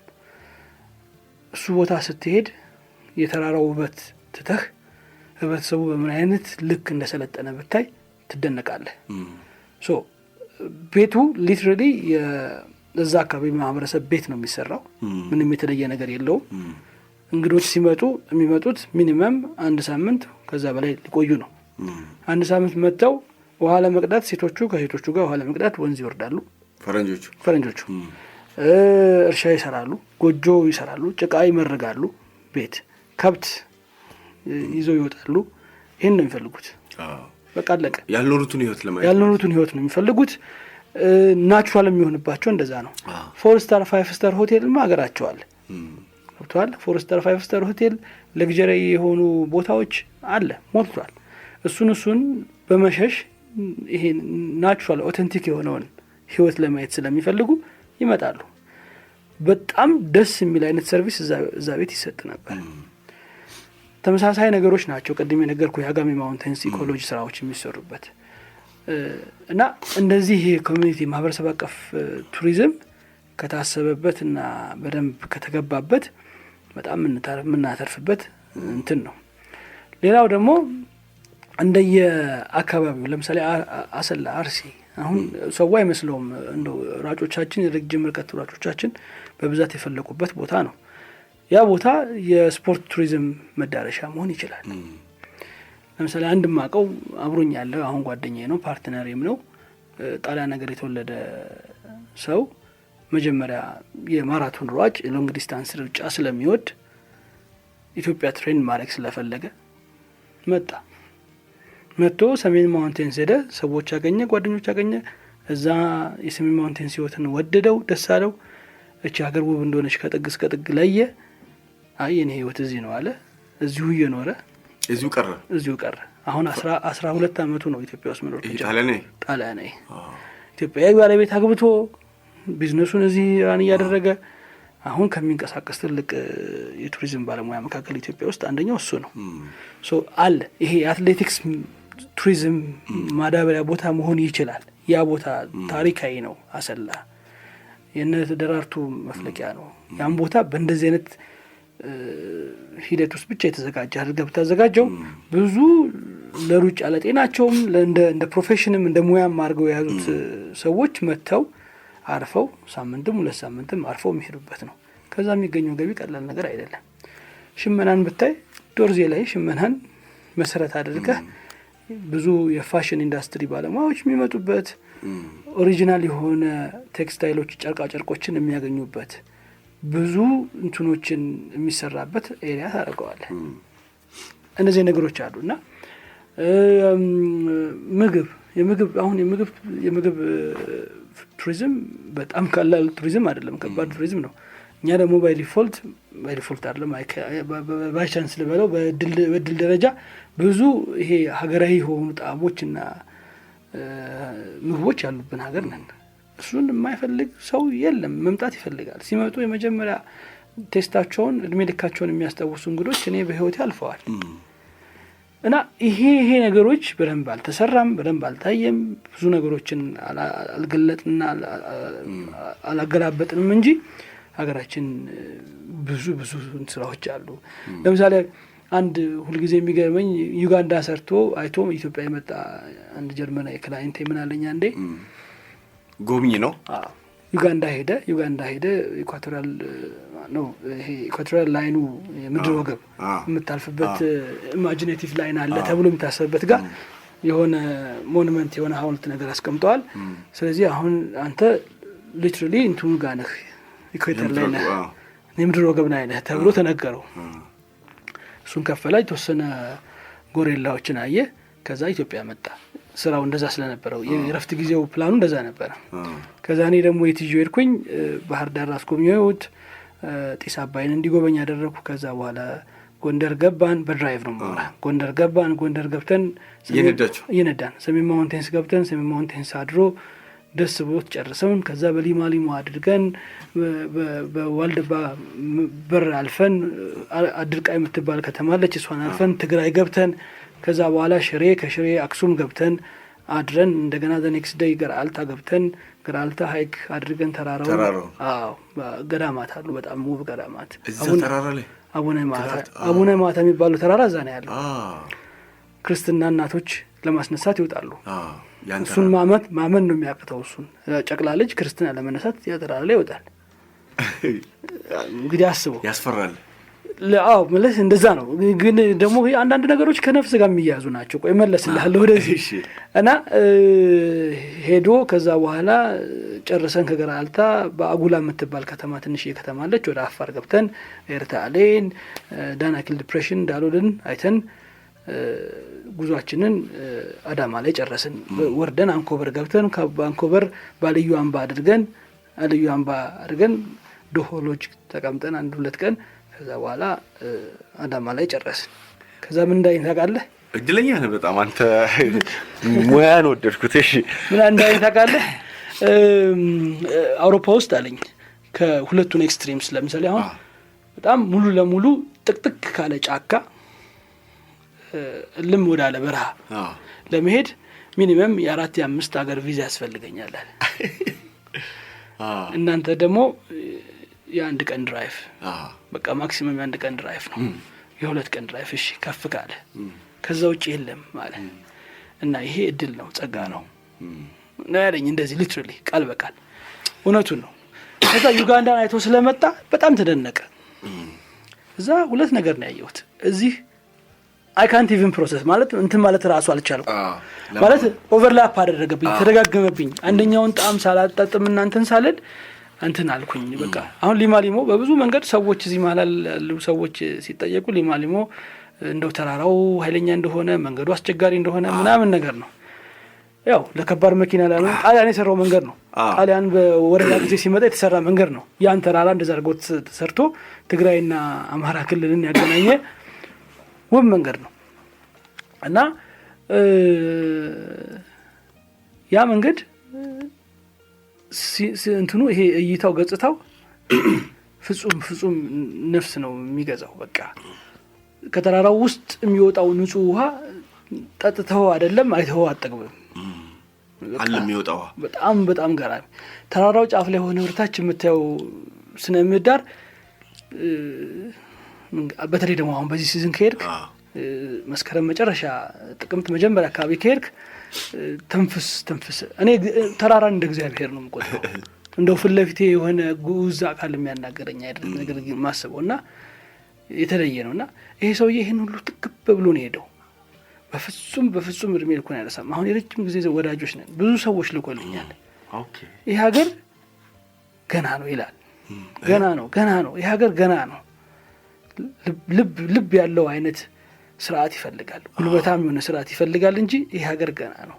ተስፋ አላችሁ እናንተ ናችሁ ማለት ይሄን ነገር የምታረጉት ብሎ ሁሌ ኮሙኒኬት እናደርግ ያዝናል። የሆነ ኮሽታ በተፈጠረ ቁጥር ይሰማ የለ ያው መጥፎ ዜና አይደለ ቶሎ የሚሮጠው ይሰማል። እሱን ሲሰማ ይደውልልኛል፣ እንዴት ነው ምናምን ይለኛል፣ ያዝናል።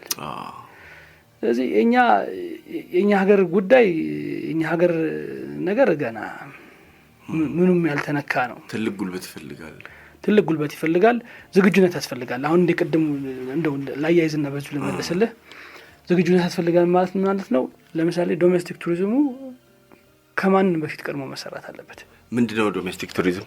እኛ ኢትዮጵያን ማወቅ አለብን፣ ማየት አለብን። ከጥግ እስከ ጥግ ሄደን እያንዳንዷን ጓዳ ጉድጓዳዋን፣ ህዝቧን፣ ማንነቷን ማወቅ አለብን። ኦኬ እርስ በራሳችን ማለት ነው መጀመሪያ መታወቅ አለብን። እርስ በራሳችን ይሄ ትንሳኤ መንገዷ ነው ብዬ ነው ማምነው። ሁልጊዜ ይከራከራሉ። አየር ላይ የሚወራው ውሸት እንደሆነ መሬት ላይ ያለው ማህበረሰብ ምን አይነት ልዩነት እንደሌለው ቱሉ ዲምቱ ኮንዶሚኒየም እንደሆነ የሚያውቅ ህዝብ ነው ያለው። ቱሉ ዲምቱ ግን ሁለተኛው የኢትዮጵያ ፒክ ማውንቴን እንደሆነ የሚያውቅ የለም። ባሌ ውስጥ ያለ ተራራ ነው ቱሉ ዲምቱ፣ ሁለተኛው ከፍተኛ ተራራ ነው። ለምሳሌ መሰየሙ ትክክል ነው፣ ተገቢ ነው፣ ደስ ይለኛል። ግን ስትሰይም ያውቀዋል ህዝቡ ብለህ ወይ ደግሞ ማሳወቅ አለብህ። ደስ ነው የሚለኝ። አሁን ዋናው ቱሉ ዲምቱ ባሌ ነው ምናምን ግሎባል ምናምን ህንጻ የሆነ ምናምን የሆነ ዴንቨር ምናምን ከሚባል እኔ ሄደህ ቱርሚ ህንጻ ብትለኝ ደቡብ ያለች ከተማ ነች፣ ለእኔ ትርጉም አለው። ገብቶሃል? አንደኛ ስትጠይቅ ደግሞ ታውቃለህ፣ ካወቅ ሀገርን ታውቃለህ። ስለዚህ ህዝቡ ምንም አይነት እንደውም አሁን አመሰግናለሁ አሉ እነዚህ አዲስ አበባ ላይ የተነሱ ጎበዝ ልጆች ሃይኪንግ ግሩፕ ያዘጋጁ ምናምን ተራራ መውጣት ምናምን ነገር ጉልበታም የሆኑ ልጆች አሉ። ኢቭን እስከ ጥግ ድረስ እየሄዱ ያሉ ቢንጠባጠቡም 4ም 5ም ቢሆኑ አገር እየጎበኙ ያሉ ልጆች አሉ። እንዴት ደስ እንደሚያስቀኑኝ አሉ። በጣም ጎበዝ ልጆች የሚወራውን ስጋት ምናምን ጥለው ተነስተው ሄደው አይተው ምን ብለው ህዝባቸውን አውቀው ተመልሰው የሚመጡ ብዙ ሰንቀው የሚመለሱ ልጆች አውቃለሁ እኔ።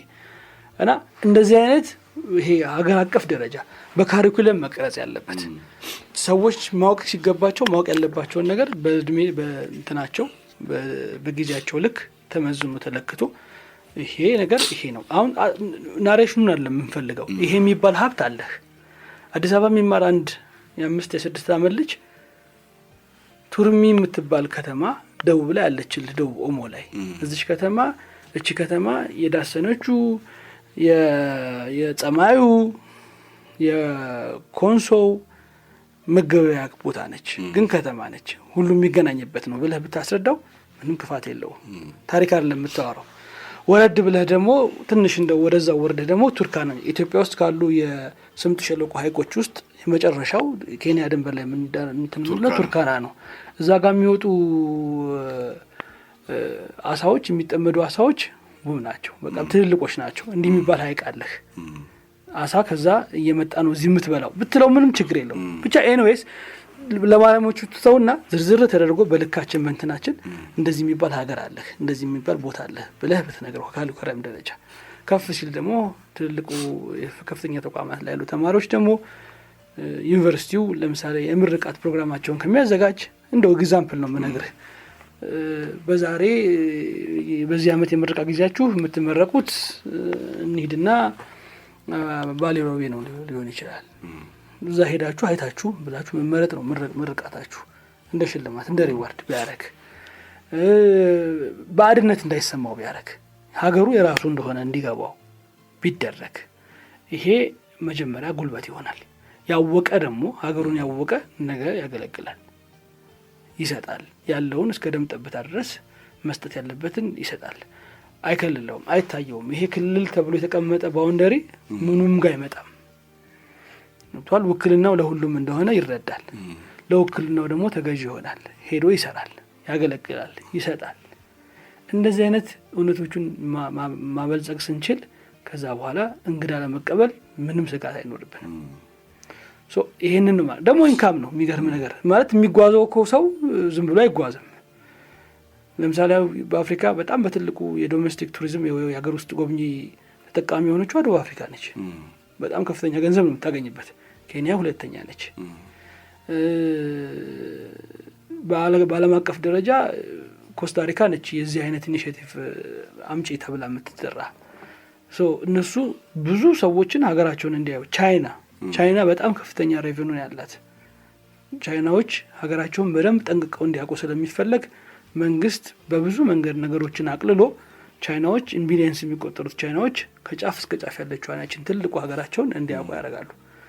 ፍቅራቸውም ከፍ ይላል። ይሄ ነገር መጀመሪያ መሰራት አለበት። እንወቀው። ይቅርብን፣ ፖለቲካውም ይቅርብን፣ ይሄ ጉሽማውም ይቅርብን፣ መለካካቱም ይቅርብን፣ ሁሉ ነገር ይቅርብን። መጀመሪያ እስቲ እንተዋወቅ። ከዛ በኋላ የሚሆነውን ነገር ማየት ይቻላል ነው የሚለው። ስለዚህ የሆነ ሰዓት ላይ መጀመር አለበት። ሪፎርም ያስፈልገዋል። የሆነ አዲስ አይነት መንገድ እርምጃ ያስፈልገዋል። ከዛ በኋላ የሚወለዱ ነገሮች የሚያመጡትን ነገር እያዩ ለማረምም ለማስታረቅም ለመነጋገርም ይመቻል። ምክንያቱም አንድ ኮመን ነገር የምናወራ ከሆነ ጥግ የለንም፣ የምንመሻሸግበት ቦታ የለንም። እንግዲህ የመጣንበት መንገድ ያሳለፍነውን ሁሉ ክፉ ነገር ያሳየናል። ቱሪዝም የራሱ መልክ አለው አይደለ?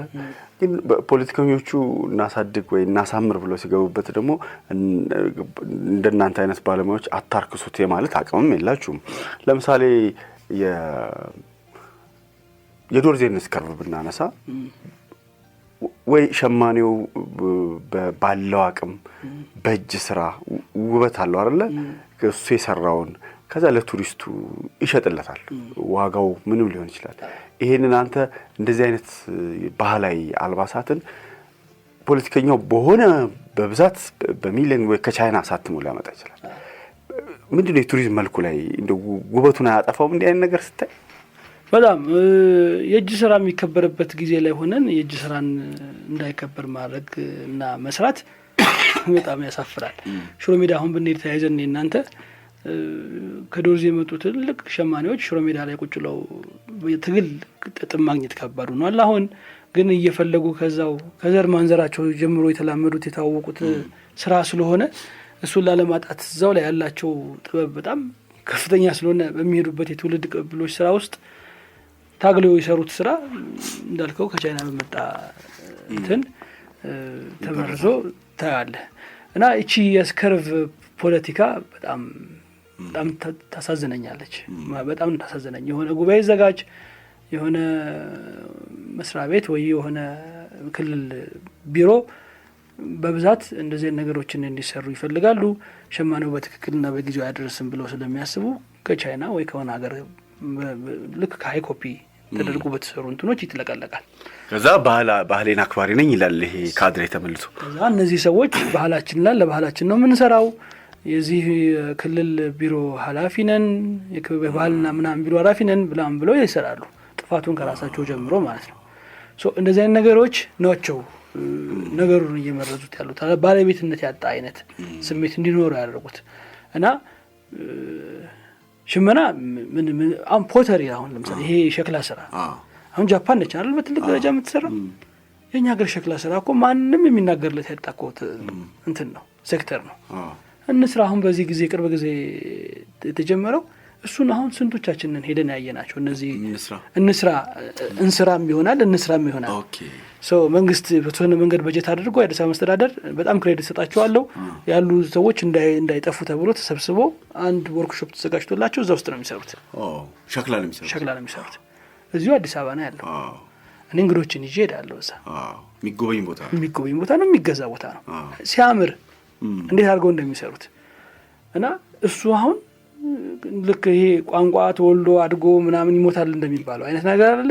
እንደዚህ አይነት ሂደት ውስጥ ኦልሞስት ጫፍ ላይ የደረሰ ነው።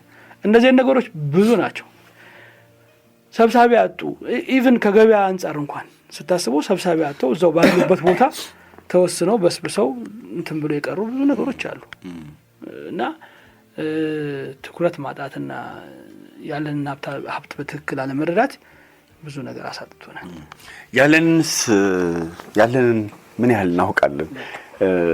ቅድም ስለ ምንድነው ነጭ አህያ ያልከኝ፣ እስኪ ከሱ ጀምርልኝ። አሁን ምን እንደፈረደብን ኬንያ ጋር ሊድና ከዛ ለጀምር ነገር ኬንያ ሳፋሮቻቸው ትልልቆች ናቸው። በመኪና እየነዳህ ወይ ደግሞ ከናይሮቢ ሞምባሳ በሚሄደው ባቡር ተሳፍረህ ግራና ቀኝ ያሉ እንስሳቶችን እያየስ ሳፋሪዎቻቸው አንበሶቻቸውን ታያለህ። እኛ ሀገር ያሉ ሀብት ደግሞ እንስሳዎቻችን ባሉበት ደረጃ ራሱ ለመግኘት በሚመች ኢንፍራስትራክቸር ውስጥ ያሉ አይደሉም። ለምሳሌ ኢትዮጵያ ውስጥ ትልቁ የሚባለው ፓርክ አሊዴጌ የሚባለው ፓርክ ነው። እንደውም ብጠይቅ ራፍሊ ብጠይቅ ራንድ የሚሆኑ ሰዎችን ወጥቼ ሰምተውት የማያውቁም ሊሆን ይችላል። አፋር ውስጥ ነው ያለው። እዚህ በፈንታሌና በአዋሽ መካከል ነው ያለው። ወደ መተሐራ ይዘህ ወደ አፋር ስትሄድ ያለ መንገድ ላይ ነው ያለው። በጣም ትልቅ ጃይንት የሆነ ፓርክ ነው፣ ሜዳ ነው እና እዛ ውስጥ በርካታ እንስሳቶች አሉ። በጣም በርካታ እንስሳቶች። ለምሳሌ ሜዳ አህያ ኢትዮጵያ ውስጥ አለ። የስ ግን ብዙ ሰው የት እንዳለ አያውቅም። እኔ ሜዳ አህያ አሁን እዛ ነው ያየሁት፣ እንግዶች ይዤ እዛ ያየሁት ሜዳ አህያ ደግሞ እንዲሁ ዝም ብሎ እንደ አንድ ቀን አሳያለሁ ቪዲዮን። ዝም ብሎ ሜዳ አህያ አይደለም፣ በጣም የሚያምር በጣም የተለየ ነው። እንደውም ነጠል ብሎ የተወሰኑ ሁለት ሙሉ ነጭ ፈረስ የሚመስሉ የሜዳ አህያዎች እዛ አይተናል። ሳላ አለ፣ ከርከሮ አለ፣ ሰጎን አለ። የአዋፍማ ብዛት እዛ የተለየ ነው። የአካባቢ አዋፋት ይሄ የስምጥ ሸለቆውን ይዞ ኮሪደሩን እንዳለ ይዞ እጥፍ 32 የሚሆኑት አካባቢ ኢንደሚክ ናቸው። ኢትዮጵያ ውስጥ ብቻ የሚገኙ ናቸው ወፎቹ እና ያ ኤሪያ የተለየ ውበት ነው ያለው፣ የተለየ ውበት ነው ያለው እና እንስሳቶቻችን አሉ። ኬንያና ዩጋንዳ ይሄ ግሬት ማይግሬሽን ተብሎ የተሰራለት ዶክመንተሪ እነዚህ ዋይልድ ሆክ ነው ዋተር ሎክ ነው የሚባሉት እንስሳቶች ያሉበት፣ እነሱ እንስሳቶች ወንዙ ሲሻገሩ ከዛ ከአዞዎች እንዴት እንደሚያመልጡ ምናምን በጣም ተደጋጋሚ የሆኑ ዶክመንተሪዎች ተሰርተዋል። ተመሳሳይ አይነት ዶክመንተሪ ቢሰራለት ዓለም ጉድ የሚያስብል ከጋምቤላ ወደ ደቡብ ሱዳን የሚሄድ ጋምቤላ ፓርክ ላይ ያለ የእንስሳቶች ስደት አለ። ስደት ሲዝን ሲሆን ለምሳሌ አንዳንድ እንስሳቶች ለሪፕሮዳክሽን የሚመርጡት ቦታ አለ። ወደዛ ነው የሚሄዱት። ሲዝናቸውን ጠብቀው ወደዛ ይሄዳሉ። ወይ ወደ ኬንያ ይሄዳሉ፣ ወይ ደግሞ ከኬንያ ወደዚህ ይመጣሉ። ለምሳሌ ቅድም እንደነገርኩ ወፎቹ ከሆነ አገር ሲመጡ ክሮስ ካንትሪ የሆነ በረራ ያደርጉና ኢትዮጵያ ይገባሉ። ሲዝናቸው ሲደርስ እዚህ ሪፕሮዳክሽኑን ጨርሰው ተመልሰው ወደዛ ይሄዳሉ። ገብቷል? እንደዚህ አይነት ሲኖች አሉ እና እዛም ከፍተኛ የሆነ እንትን አለ። ለምሳሌ ባሌ ብትሄድ ባሌ ከሰነቴ ፕላቲዩን ወርደህ ወደ ቦረና መሄጃው መንገድ ላይ ስታየው አንበሳ መንገድ ላይ ለፊት ለፊት ልትገናኝ ትችላለህ። ሬር ነው። ኢትዮጵያ በአንበሳ በጣም በቀላሉ አታገኘውም። ቀይ ቀበሮም በቀላሉ አታገኛትም። ቀይ ቀበሮ አሁን ባሌና ሰሜን ተራራ ነው ያለው። ሰሜን ተራራ ላይ በጣም ሬር ሆኗል። አሁን ማግኘት ከባድ ሆኗል። ባሌ ግን ልታገኝ ትችላለህ፣ እንደው ትንሽ ኮሚትመንት ጉዳይ ካልሆነ በስተቀር። ስታየው ይገድምሃል። ውሻ ይመስልሃል፣ ግን ስታየው የተለየ እንስሳ ነው። እነሱ የሚወጡበትን ሰዓት፣ የሚሄዱበትን የሚበሉበትን ሰዓት፣ ለአደን የሚወጡ አይጥ ነው የሚበሉት። አይጥ መጎጦች አሉ፣ ትልልቅ አይጥ መጎጦች። እዛ ውስጥ አድብተው ጠብቀው ነው እነሱን የሚመገቡት። እሱን ስታይ የተለየ ነው። እንደገና ላንድስኬፑ ቅዝቃዜም ስላለበት ዛፎች ደረቁን ሲዘን የሚያልፉበትን ጭድ ሲሰበስቡ ጭዳቸው ወዛም ሲሆን ታያለ። አሁን ይህን ብዙ ሰው አያውቀውም። አንዳንድ ዛፎች ደርቀው የሆነ ሽበት የሚመስል ሻጋታ የሚመስል ነገር ይሰበስባሉ። እሱ በሬኒ ሲዝኑ በዝናብ ጊዜው ሰብስቦ ዛፎች በጋው ሲመጣ የሚጠጡት ውሃ ነው። እንደዚህ ነገር ነው እንትን የሚሉት እና ይህን የሚያውቀው ሰው በጣም ጥቂት ነው። ፈንታሌ ከተራራው ላይ የወጣ ቮልካኖ ነው።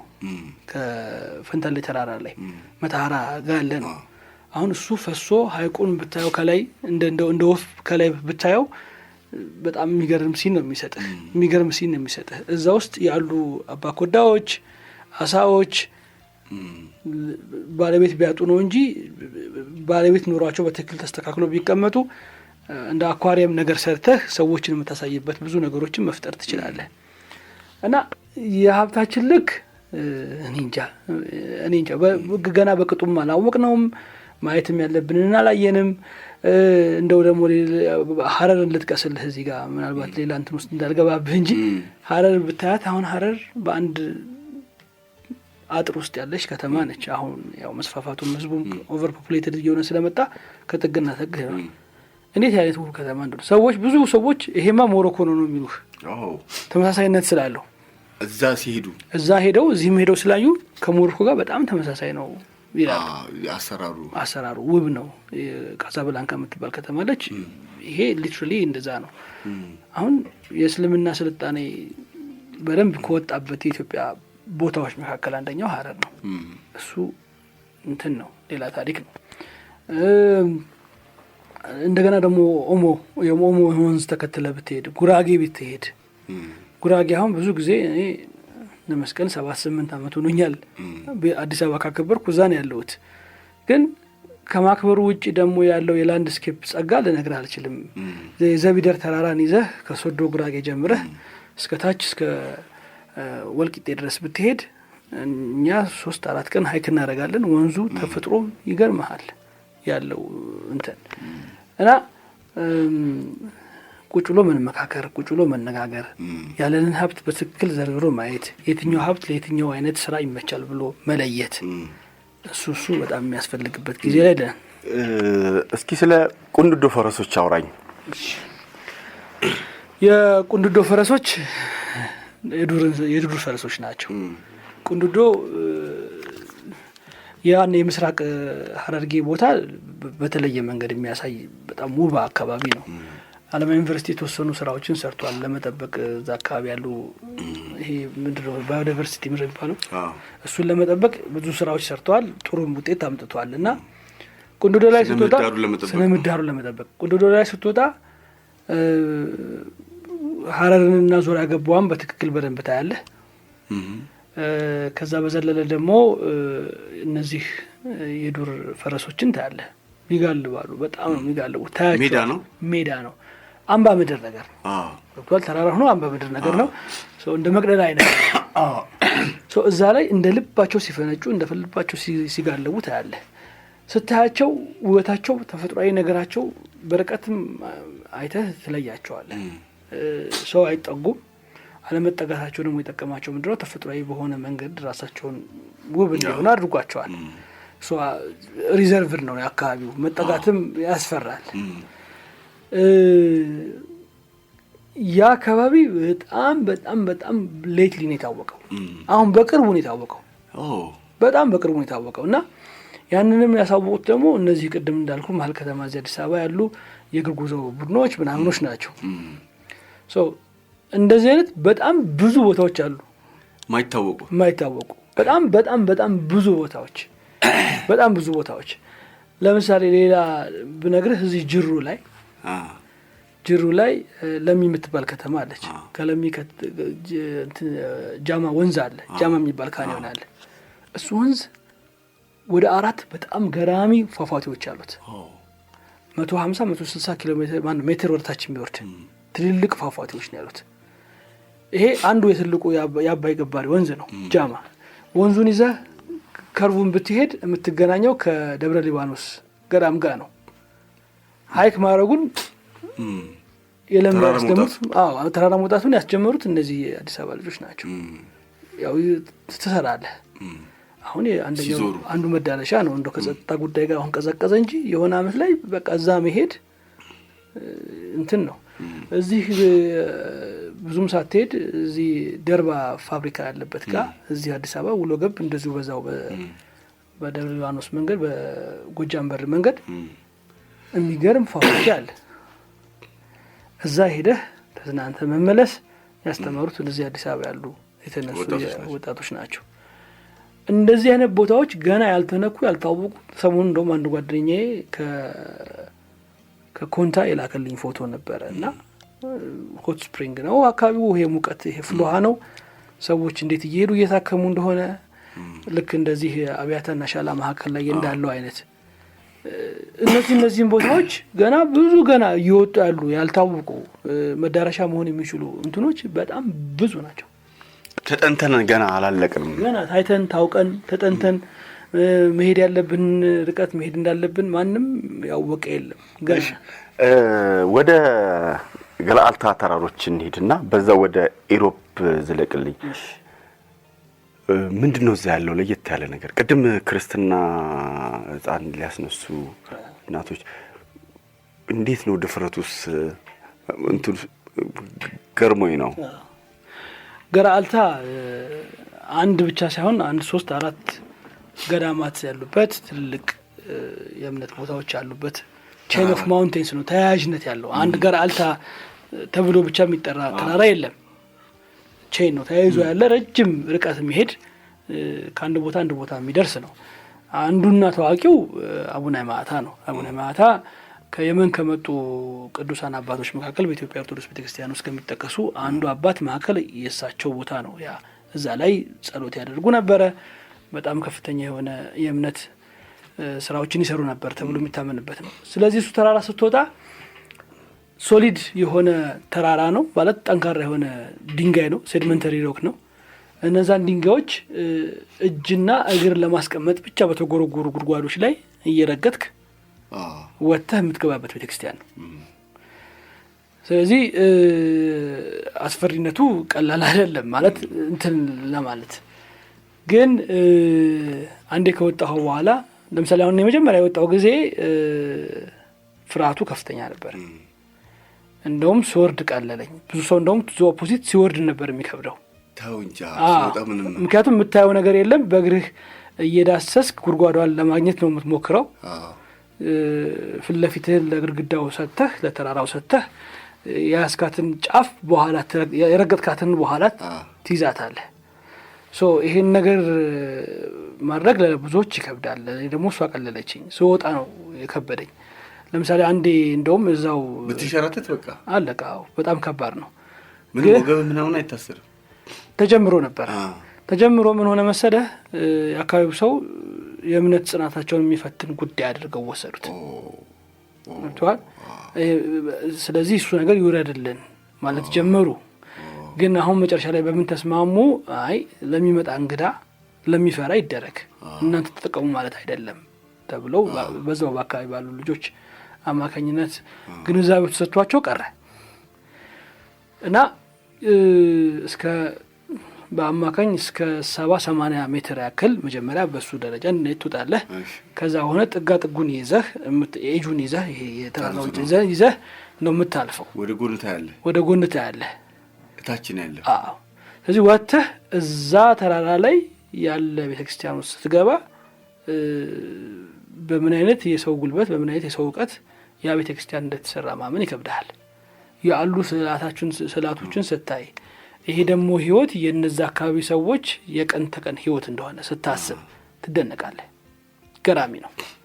ስለዚህ እዛ ገብተህ ደግሞ ጉልበቱና አቅሙ ካለ አይ በዚሁ መቀጠል አለብኝ ካልክ የሱን ተራራ ጫፍ ደግሞ ይዘህ ትጓዝና ሌላ ዳንኤል ቆርቆሮ የሚባል ሌላ ቤተክርስቲያን ታገኛለህ። ዳንኤል ቆርቆሮ የምትባለው ቤተክርስቲያን ያንድ አቨሬጅ ትንሽዬ መስኮት ግማሽ ያህሉ ሳይዝ ያለው በር ነው ያለው።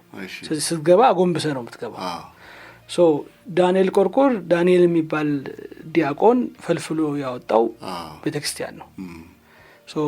አካባቢው በመፈልፈልና በጸሎት ራስን አግልሎ እንደ ምእመን የምትቀመጥበት ስለሆነ እንደዛ አድርጎ ነው። እሱም ሌላ እንትን ነው እና ገብተህ ሄደህ በተለይ ፀሐይ በምትገባበት ሰዓት ከደረስክ እዛ አካባቢ የምታየው ፊት ለፊትህ ያለው የትግራይ ሰሜን ምዕራባዊ ክፍል በጣም ውብ ነው። ከዛ እሱን ቤተክርስቲያን ደግሞ አልፈህ እዛው አድረህ ካምፕ አድርገህ ተነስተህ ደግሞ በቀጣዩ ቀን ብትጓዝ ማርያም ቆርቆሮ የምትባል ቤተክርስቲያን አለች። ሌላ ገዳም ነች። እሱ ደግሞ ግማሽ ያህል ፓርቷ ብቻ ነው በግንባታ የተሰራው፣ ግማሽ ያህሉ ኬቭ ነው ተፈልፍሎ ነው። እሱ ደግሞ በጣም ውብ ነው። የትግራይ ቤተክርስቲያናት እነዚህ ምንድነው በዛ ጊዜ የነበረው ምእመን እምነቱ ምንድነው? አንደኛ ከፍ ብሎ ቤተ እምነቱን ማነጽ ከእግዚአብሔር ጋር የሚኖርን ግንኙነት ያጠናክራል፣ በቅርበት ይሆናል የሚል እምነት ነበረ። ሌላው ደግሞ በአንድ ወገን የተጠና ጥናት የሚያሳየው ምንድነው? ንዋየ ቅዱሳትና የቤተክርስቲያን ሀብቶችን ለመደበቅም ይሄ ወረራዎች ለግራኛ አህመድን የነሱን ጊዜዎች የነበሩ እንትኖችን ለመደበቅ ይመቻል ተብሎ የሚታሰብ ነው። እሱ የገራልታ እይታ ነው። የገራልታ እና ቦታው በጣም የማይጠገብ ቦታ ነው። ሌላው ኢሮብ ነው። እሱ ደግሞ ቤት ነው የምትሄደው ወደ ኢሮብ በዛላምበሳ በኩል አድርገህ ነው የምትሄደው። ኦልሞስት በጣም የኤርትራ ድንበር ላይ ተጠግተሃል። ዛላምበሳ በቅርብ ርቀት ያለች ከተማ ነች ለኤርትራ። በሱ በኩል አድርገህ ነው የምትሄደው። ከአዲግራት በኩል አድርገህ ነው የምትሄደው። እሱ ደግሞ የህዝቡ የኑሮ ህይወት በጣም ይለይብሃል። እነዚህ ሰዎች ከዚህ ከሰሜን ሸዋ ተሰደው የሄዱ ህዝቦች ተደርጎ ነው የሚታመነው። የደቂቀ እስጢፋኖስ ተከታዮች የነበሩ በነበረው ጫና ተሰደው እዛ ሄደው የሰፈሩ ናቸው። ስለዚህ ቅይጥ ሆኑ። ከትግሬው ጋር፣ ከትግረ ጋር፣ ከኩናማው ጋር፣ ከአፋሩ ጋር ተቀላቅለው የራሳቸው የሆነ ህይወት በሆነ መንገድ ኤክሰርሳይዝ ያደረጉ የኖሩ ህዝቦች ናቸው። ያ ላንድስኬፕ ተራራ ላይ ብቻ የሚኖር ህዝብ ያለበት ላንድስኬፕ ነው። ጽዳታቸው፣ ቋንቋቸው ይለያል። በጣም ነው የሚለይበት። በጣም የሚጣፍጥ ስትሰማው የሆነ በጣም ደስ የሚል ቋንቋ ነው የሚናገሩት። ንብ አናቢዎች ናቸው። ያንባሉ፣ በደንብ ያንባሉ። ንብ አናቢዎች ናቸው። ጥህሎ አንዱ በጣም በስነ ስርዓት የሚበላ የታወቀ ምግባቸው ነው እና የአካባቢ ደግሞ በጣም ተራራ ነው። ልክ እንደ አርጎባ አይነት ህይወት ነው ያላቸው። አርጎባዎች ከፍ ብሎ በተራራ ላይ ነው የሚኖሩት በድንጋይ ድንጋይ ላይ እየተጠበቡ በጣም ዘመናዊ ቤቶች የሚሰሩ ህዝቦች ናቸው። እነሱ ገና አልታዩ፣ ገና ማንም አላወቃቸው። የሚገርም ነገር ከሱ ብዙም ሳትለቅ ቃፍታ ሽራሮ የሚባል ፓርክ አለ። የምን ፓርክ ነው? ቃፍታ ሽራሮ በኤርትራና በኢትዮጵያ ድንበር መካከል ያለ ፓርክ ነው። የኢትዮጵያ ፓርክ ነው። እዛ ደግሞ ሌላ ዝሆን አለ። ቅድም የነገርኩህ ጨበራ ጭርጭራ ያለ ዝሆን እሱ ትንሽ ነው፣ ሳይዙ ጥቁር ነው፣ አግሬሲቭ ነው። እዚህም ያለው ትንሽ ከፍ ይላል ከሱ፣ ግን ጥቁረት የለውም። እንደ ምንድነው እንደ ጨበራ ጭርጭሮ አይነት አይደለም፣ ከፍ ይላል። አዋራ ላይ ነው። ይሄ የሰሃራ በረሃ ተጽዕኖ ያደረበት አካባቢ ስለሆነ ላንድስኬፑ አዋራው ምኑ ከፍ ያለ ነው። እሱ ፓርክ ደግሞ በጣም በቅርብ ርቀት ከእነሱ ጋር ያለ ነው። ስለዚህ ማያያዝ ትችላለህ። ገብቶሃል? ኮሚኒቲውን ታያለህ። ፓርክ ማየት ለሚፈልግ ሰው እዛ ትሄዳለህ። ከዛ ደግሞ ወረድ ስትል ደግሞ ደብረ ዳቦ መውጣት ለሚፈልግ ሰው ደግሞ ደብረ ዳቦ ገዳም አለ። ደብረ ዳቦ ገዳም ደግሞ እዛው ነው፣ ቅርብ ነው፣ ርቀት ነው ያለው። እሱ ሁለቱ በጣም የሚገርሙኝ። ሁልጊዜ ትግራይ ብሄድ እንደው በተቻለ መጠን ሳላልፋቸው መጣቸው ቦታዎች ናቸው። ገራልታና ለምሳሌ ፓርኮቻችንን ለመጎብኘት ዝም ምረጥ ብለህ ወይም ደግሞ የኛ የኢትዮጵያ የቱሪዝም መዳረሻ አሁን እንደዚህ አንተ እንደዞርከው አሁንም ነገ ተነስተን እንዙር ብለህ ኢንፍራስትራክቸር መሰረተ ልማት ነው የሚያጓጓህ ወይስ ሰላምና ጸጥታ? እኔ ሰላምና ጸጥታው ይበልጥብኛል። መሰረተ ልማቱ ብዙም አያሳስበኝም። ምክንያቱም በዚህ ሰዓት ያለ ተጓዥ መሰረተ ልማት ይሟላልኝ አይልህም። ጀብድ የሚወድ አድቬንቸር የሚወድ ሰው ስለሆነ የሚመጣው እሱን በተለያየ መንገድ አንድ ቤት አንኳኩተህ ገብተህ በማሳደር ማለፍ እንደምትችል እኔ እርግጠኛ ነኝ። ከኤክስፒሪየንስ ከልምድ ያየሁት ስለሆነ ብዙ ነገሮችን ማህበረሰቡ ጋር ችግር የለም ልበ ሙሉ ነኝ፣ እርግጠኛ ነኝ። ማለት ሆኖም ስለማውቀው ነው። ለምሳሌ አንድ ልንገርህ። ሁልጊዜ ሰሜን ሲሄድ ከጎንደር ተነስቼ ስወጣ የምሄድባት ምንትዋ የምትባል እናት አለች። መንገድ ላይ ነች። በቃ ዝም ብዬ አቁሜ እገባለሁ። ኑ በቃ ኑ ላሳያችሁ ብዬ። ምንተስኖት የሚባል ባል አላት። በጣም ጎበዝ ጀግና ገበሬ እና እነሱ ቤት ሳልገባ ሳላገኛቸው አልሄድም። ልጆችን ይዤ ሳልገባ አልሄድም። አንዳንዴ ስለሚጨነቁብኝ አልደውልላቸው፣ ቀደም ያልደውልላቸው ዝም ብዬ ድንገት ድርስ ልባቸዋለሁ። ድንገት ድርስ ልባቸው በጣም ይደነግጣሉ። ምንም ያደረኩላቸው ነገር የለም። ስላዩዋቸው እንግዳ ይዤ ስለመጣው ከብቶቻቸው እንዴት እንደሚያሳድሩ ስላሳዩዋቸው የከብቶች ደግሞ ደጋ ስለሆነ አሁን የደጋ ሰው ከከብቱ ጋር ነው የሚኖረው ታውቃለህ። ከብቱን ከታች ያደርግና እሱ ከላይ ይተኛል። ይሄንን ሲያዩ ለእንግዶቹ በጣም ነው የሚገርማቸው። እንዴት እንስሳ ከሰው ጋር ይኖራል ነው የሚሉት። ሎጂክን ስነግራቸው ደግሞ ይደነቃሉ። እውነታውን ስነግራቸው የከብቶቻቸው ትንፋሽ ነው የሚያሞቃቸው። የእነሱ ሙቀት እነሱ በተኙበት ልክ ላይ ይመጣል። ከእንስሳቶቹ መነጠል አይቻልም። ይህም ብዬ ስለነገርኳቸው ይደነቃሉ። ስለዚህ ድንገት ትደርስባቸዋለሁ። ስደርስባቸው ወይ እሱን አገኘዋለሁ ወይ እሷን አገኛታለሁ። በፍጹም ካልመጣ አትሄድም ትለኛለች። ተጣልቼ እንትን ብዬ ነው የምወጣው። ጨበራም ሲሄድ ጨበራ እንደውም ሲሄድ ልንገርህ፣ ጨበራ ቅድም እንደነገርኩህ አንድ ጓደኛዬ ዝሆን የለም ብሎ ተያይዘን ሄድን። ከዛ ኢትዮጵያ አይደለም ፈረንጅ ነው፣ ጀርመናዊ ነው። እዚህ ጀርመን ስኩል ይሰራ የነበረ ነው። ኢትዮጵያ ውስጥ በፍጹም ዝሆን የለም ብሎኝ ተወራርደን ሄድን። ከዛ እየሄድን በራሱ መኪና ነው እየነዳን ሄድ ነው። አሁን ተሰርቷል መንገዱ። በጣም አስቸጋሪ የፒስታ መንገድ ነበረ። ጎማችንን እንትን አለው። ቆይ ይሄ በጣም ሁልጊዜ ማወራው ታሪክ ስለሆነ ጎማችን ፈነዳ። ቀየርንና ከጅማ ተነስተን ነው ሄድ ነው። ቀየርንና እስኮርቱን አድርገን እንግዲህ እግዚአብሔር ያውጣን፣ አሁን ይሄኛው ከፈነዳ ጉዳችን ፈላ ብለን መጣን። ገባን፣ አየን፣ ጨርስን እየወጣን መሀል መንገድ ላይ ስንደርስ ጎማው ፈነዳ። የፈራጁን ደረሰ። ከዛ በኋላ ስልክ መደዋወል ጀመርኩ። ስልክ ለመደዋወል ስሞክር ያለሁበት ቦታ በአጋጣሚ ኔትወርኩ ስለማይሰራ ወደ 2 ኪሎ ሜትር ርቀት ሄጄ ደውዬ መሀል ሀገር ደውዬ አዲስ አበባ ያለ ጓደኛዬ ቅርብ ርቀት ያለች ከተማ ላይ ያለ ልጅ ደውሎ እሱ ደግሞ ሌላ ጎሚስታ ፈልጎ ተደወለለት። ከዛ ተደወለለት፣ አገኘሁት፣ እንደዚህ ነው ምናምን አልነው። የት ናችሁ አለን። ነገርኩት፣ ሰዎችን ጠይቄ እሺ ብለው ሌላ ጎማ ጭነው መጡ በሞተረኛ። እኔ ስመለስ መኪናው ጎማ የፈነዳበት ጋር ስመለስ የሄድኩት ከ2 ፈረንጅ ጓደኞቼ ጋር ነው። እነሱ ኦልሬዲ ገብተው አንድ ቤት ውስጥ ገብተው ኑ እዚህማ ምንም አታደርጉም ብሎ ሰውየው ይዟቸው ገብቶ ምንም የሚያግባባቸው ቋንቋ የለም። እነዚህ ጊዜ የሚያደርጉት እነዛ ፈረንጆቹ ለብቻቸው ጠራቻቸው። ገብተው ቁጭ ብለው የአቮካዶ ወጥ የአቮካዶ እዛ አካባቢ አቮካዶ ለብ ተደርጎ እንደወጥ በእንጀራ ይቀርባል። እሱን እስከ በልክ ተሰጥቷቸው እየበሉ አረቄ እየጠጡ ደረስኩኝ። እነዛ ሰዎች አሁን ዘመዶቼ ናቸው። መሬት ላይ ያለው ማህበረሰብ እንደዚህ ነው። ፖለቲከኞቻችን ናቸው ይሄንን የሚያቆሹት። የለም እና እዛ ገብተን ብለን መሸ። ስንት ሰዓት ቢመጣ ጥሩ ነው? ልጁ ሌሊት 7 ሰዓት ነው የደረሰው። ከመሸ ነው እንግዲህ ወደ 180 ምናምን ኪሎ ሜትር ነው በሞተር ያስመጣሁት።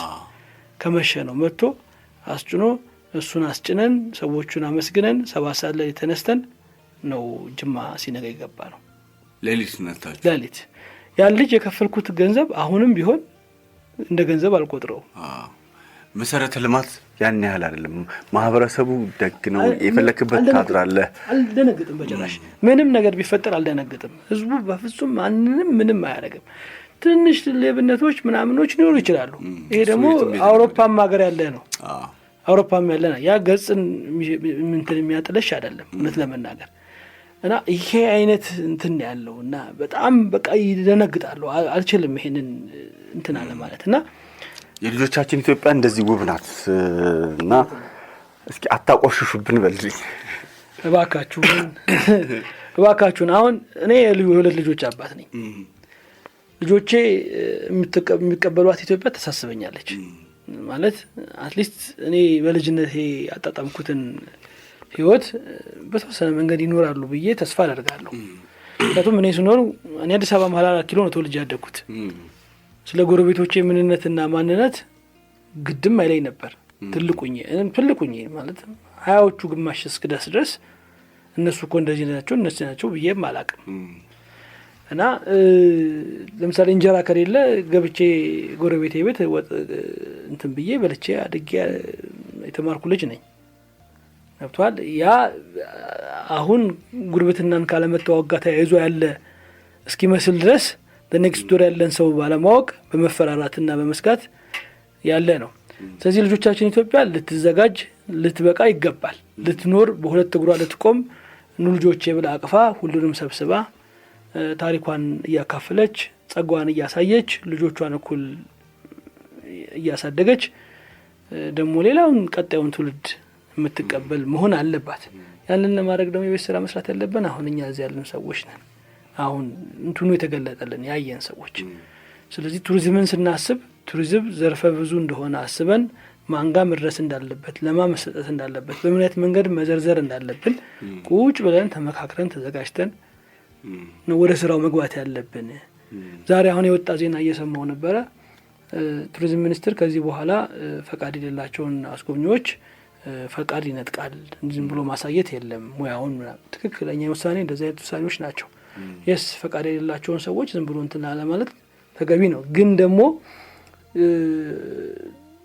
ቱር ስራና ይሄ የማስጎብኘት ስራ የእያንዳንዱ ዜጋ የዕለት ግድ ነገር እንደሆነ አድርጎ ማስተማርም ተገቢ ነው። ይከፈሉ አይከፈሉ የኢኮኖሚ ተጠቃሚነቱ ይረጋገጥ አይረጋገጥ እሱ ሌላ ጉዳይ ነው። ግን ሁሉም አጋዥ አካል እንደሆነ ሊያውቅ ይገባል። ቱሪዝም ምን እንደሆነ ሊረዳ ይገባል። እስኪ ሁለት ነገር እናንሳ። አንደኛው ንጋት ግድብን በቱሪዝም አይን እሱን አነሳልኝ። ሁለተኛ ቱሪዝማችንን ምን ያህል እንማረዋለን?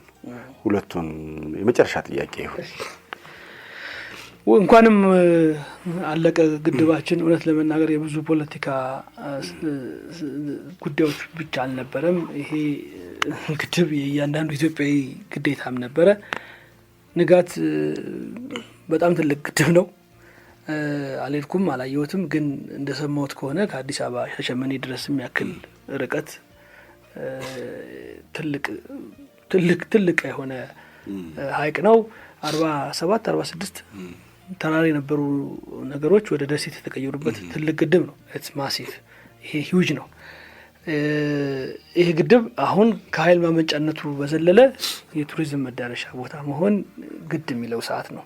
ለዛም ይመስለኛል አሁን መንግስት በዚህ አመት ላስመጪዎች የሞተር ጀልባዎችን ያለ ቀረጥ ለ1 አመት እንዲያመጡ ፈቃድ የሰጠው። ይሄ አሪፍ ነገር ነው። ጥሩ ኢንካሬጅመንት ነው። መምጣቱ ብቻ አይደለም፣ መዘጋጀትም ያስፈልጋል። ለምሳሌ በዙሪያ ያሉ ከተሞች እንደ አዲስ ማበብ መጀመር አለባቸው። ለምሳሌ አሶሳ ማደግ አለባት፣ መዘጋጀት፣ ትከሿን ማስፋት አለባት። ለሚመጡ የቱሪዝም ፍሰቶች ራሷን ማዘጋጀት አለባት። ግድቡ ዙሪያ ገብ ያሉ ነገሮች ይሄ ግድቡ የሚያመጣው ምን እንደሆነ ታውቃለህ? ሌላ እዛ አካባቢ ያለ ይሄ ኮንክሪት ሀብት ስለሆነ የሰላምና እንትኑ ሂደት በደንብ ትኩረት ያገኝና ከፍተኛ የሆነ ጥንቃቄ የሚደረግበት አካባቢ ይሆናል። ያ መሆኑ ደግሞ እንደዚህ አይነት ቱሪዝም ስራዎች እንዲሰሩ ለማድረግ በር ይከፍታል። ስለዚህ የአካባቢ እውነት ለመናገር በቱሪዝም ዘርፉ እስካሁን ብዙም ያልታወቀ ሌላ ተጨማሪ የቱሪዝም መዳረሻ መሆን የቻለ ነው። ስለዚህ እዛ ቦታ ላይ መሄድ ከፍተኛ የሆነ ትርፍ አለው። በውሃ መልክ ኢትዮጵያ አልታደለችም። የውሃ ትራንስፖርት ስራ ለመስራት የሚያስችል የሆነ ተፋሰሶች የሏትም ነበረ። አባይን ጨምሮ ሌሎችም ወንዞች እንደው ትንሽ ካልም የሆነው ባሮ ነው ለውሃ ትራንስፖርት የተመቸ።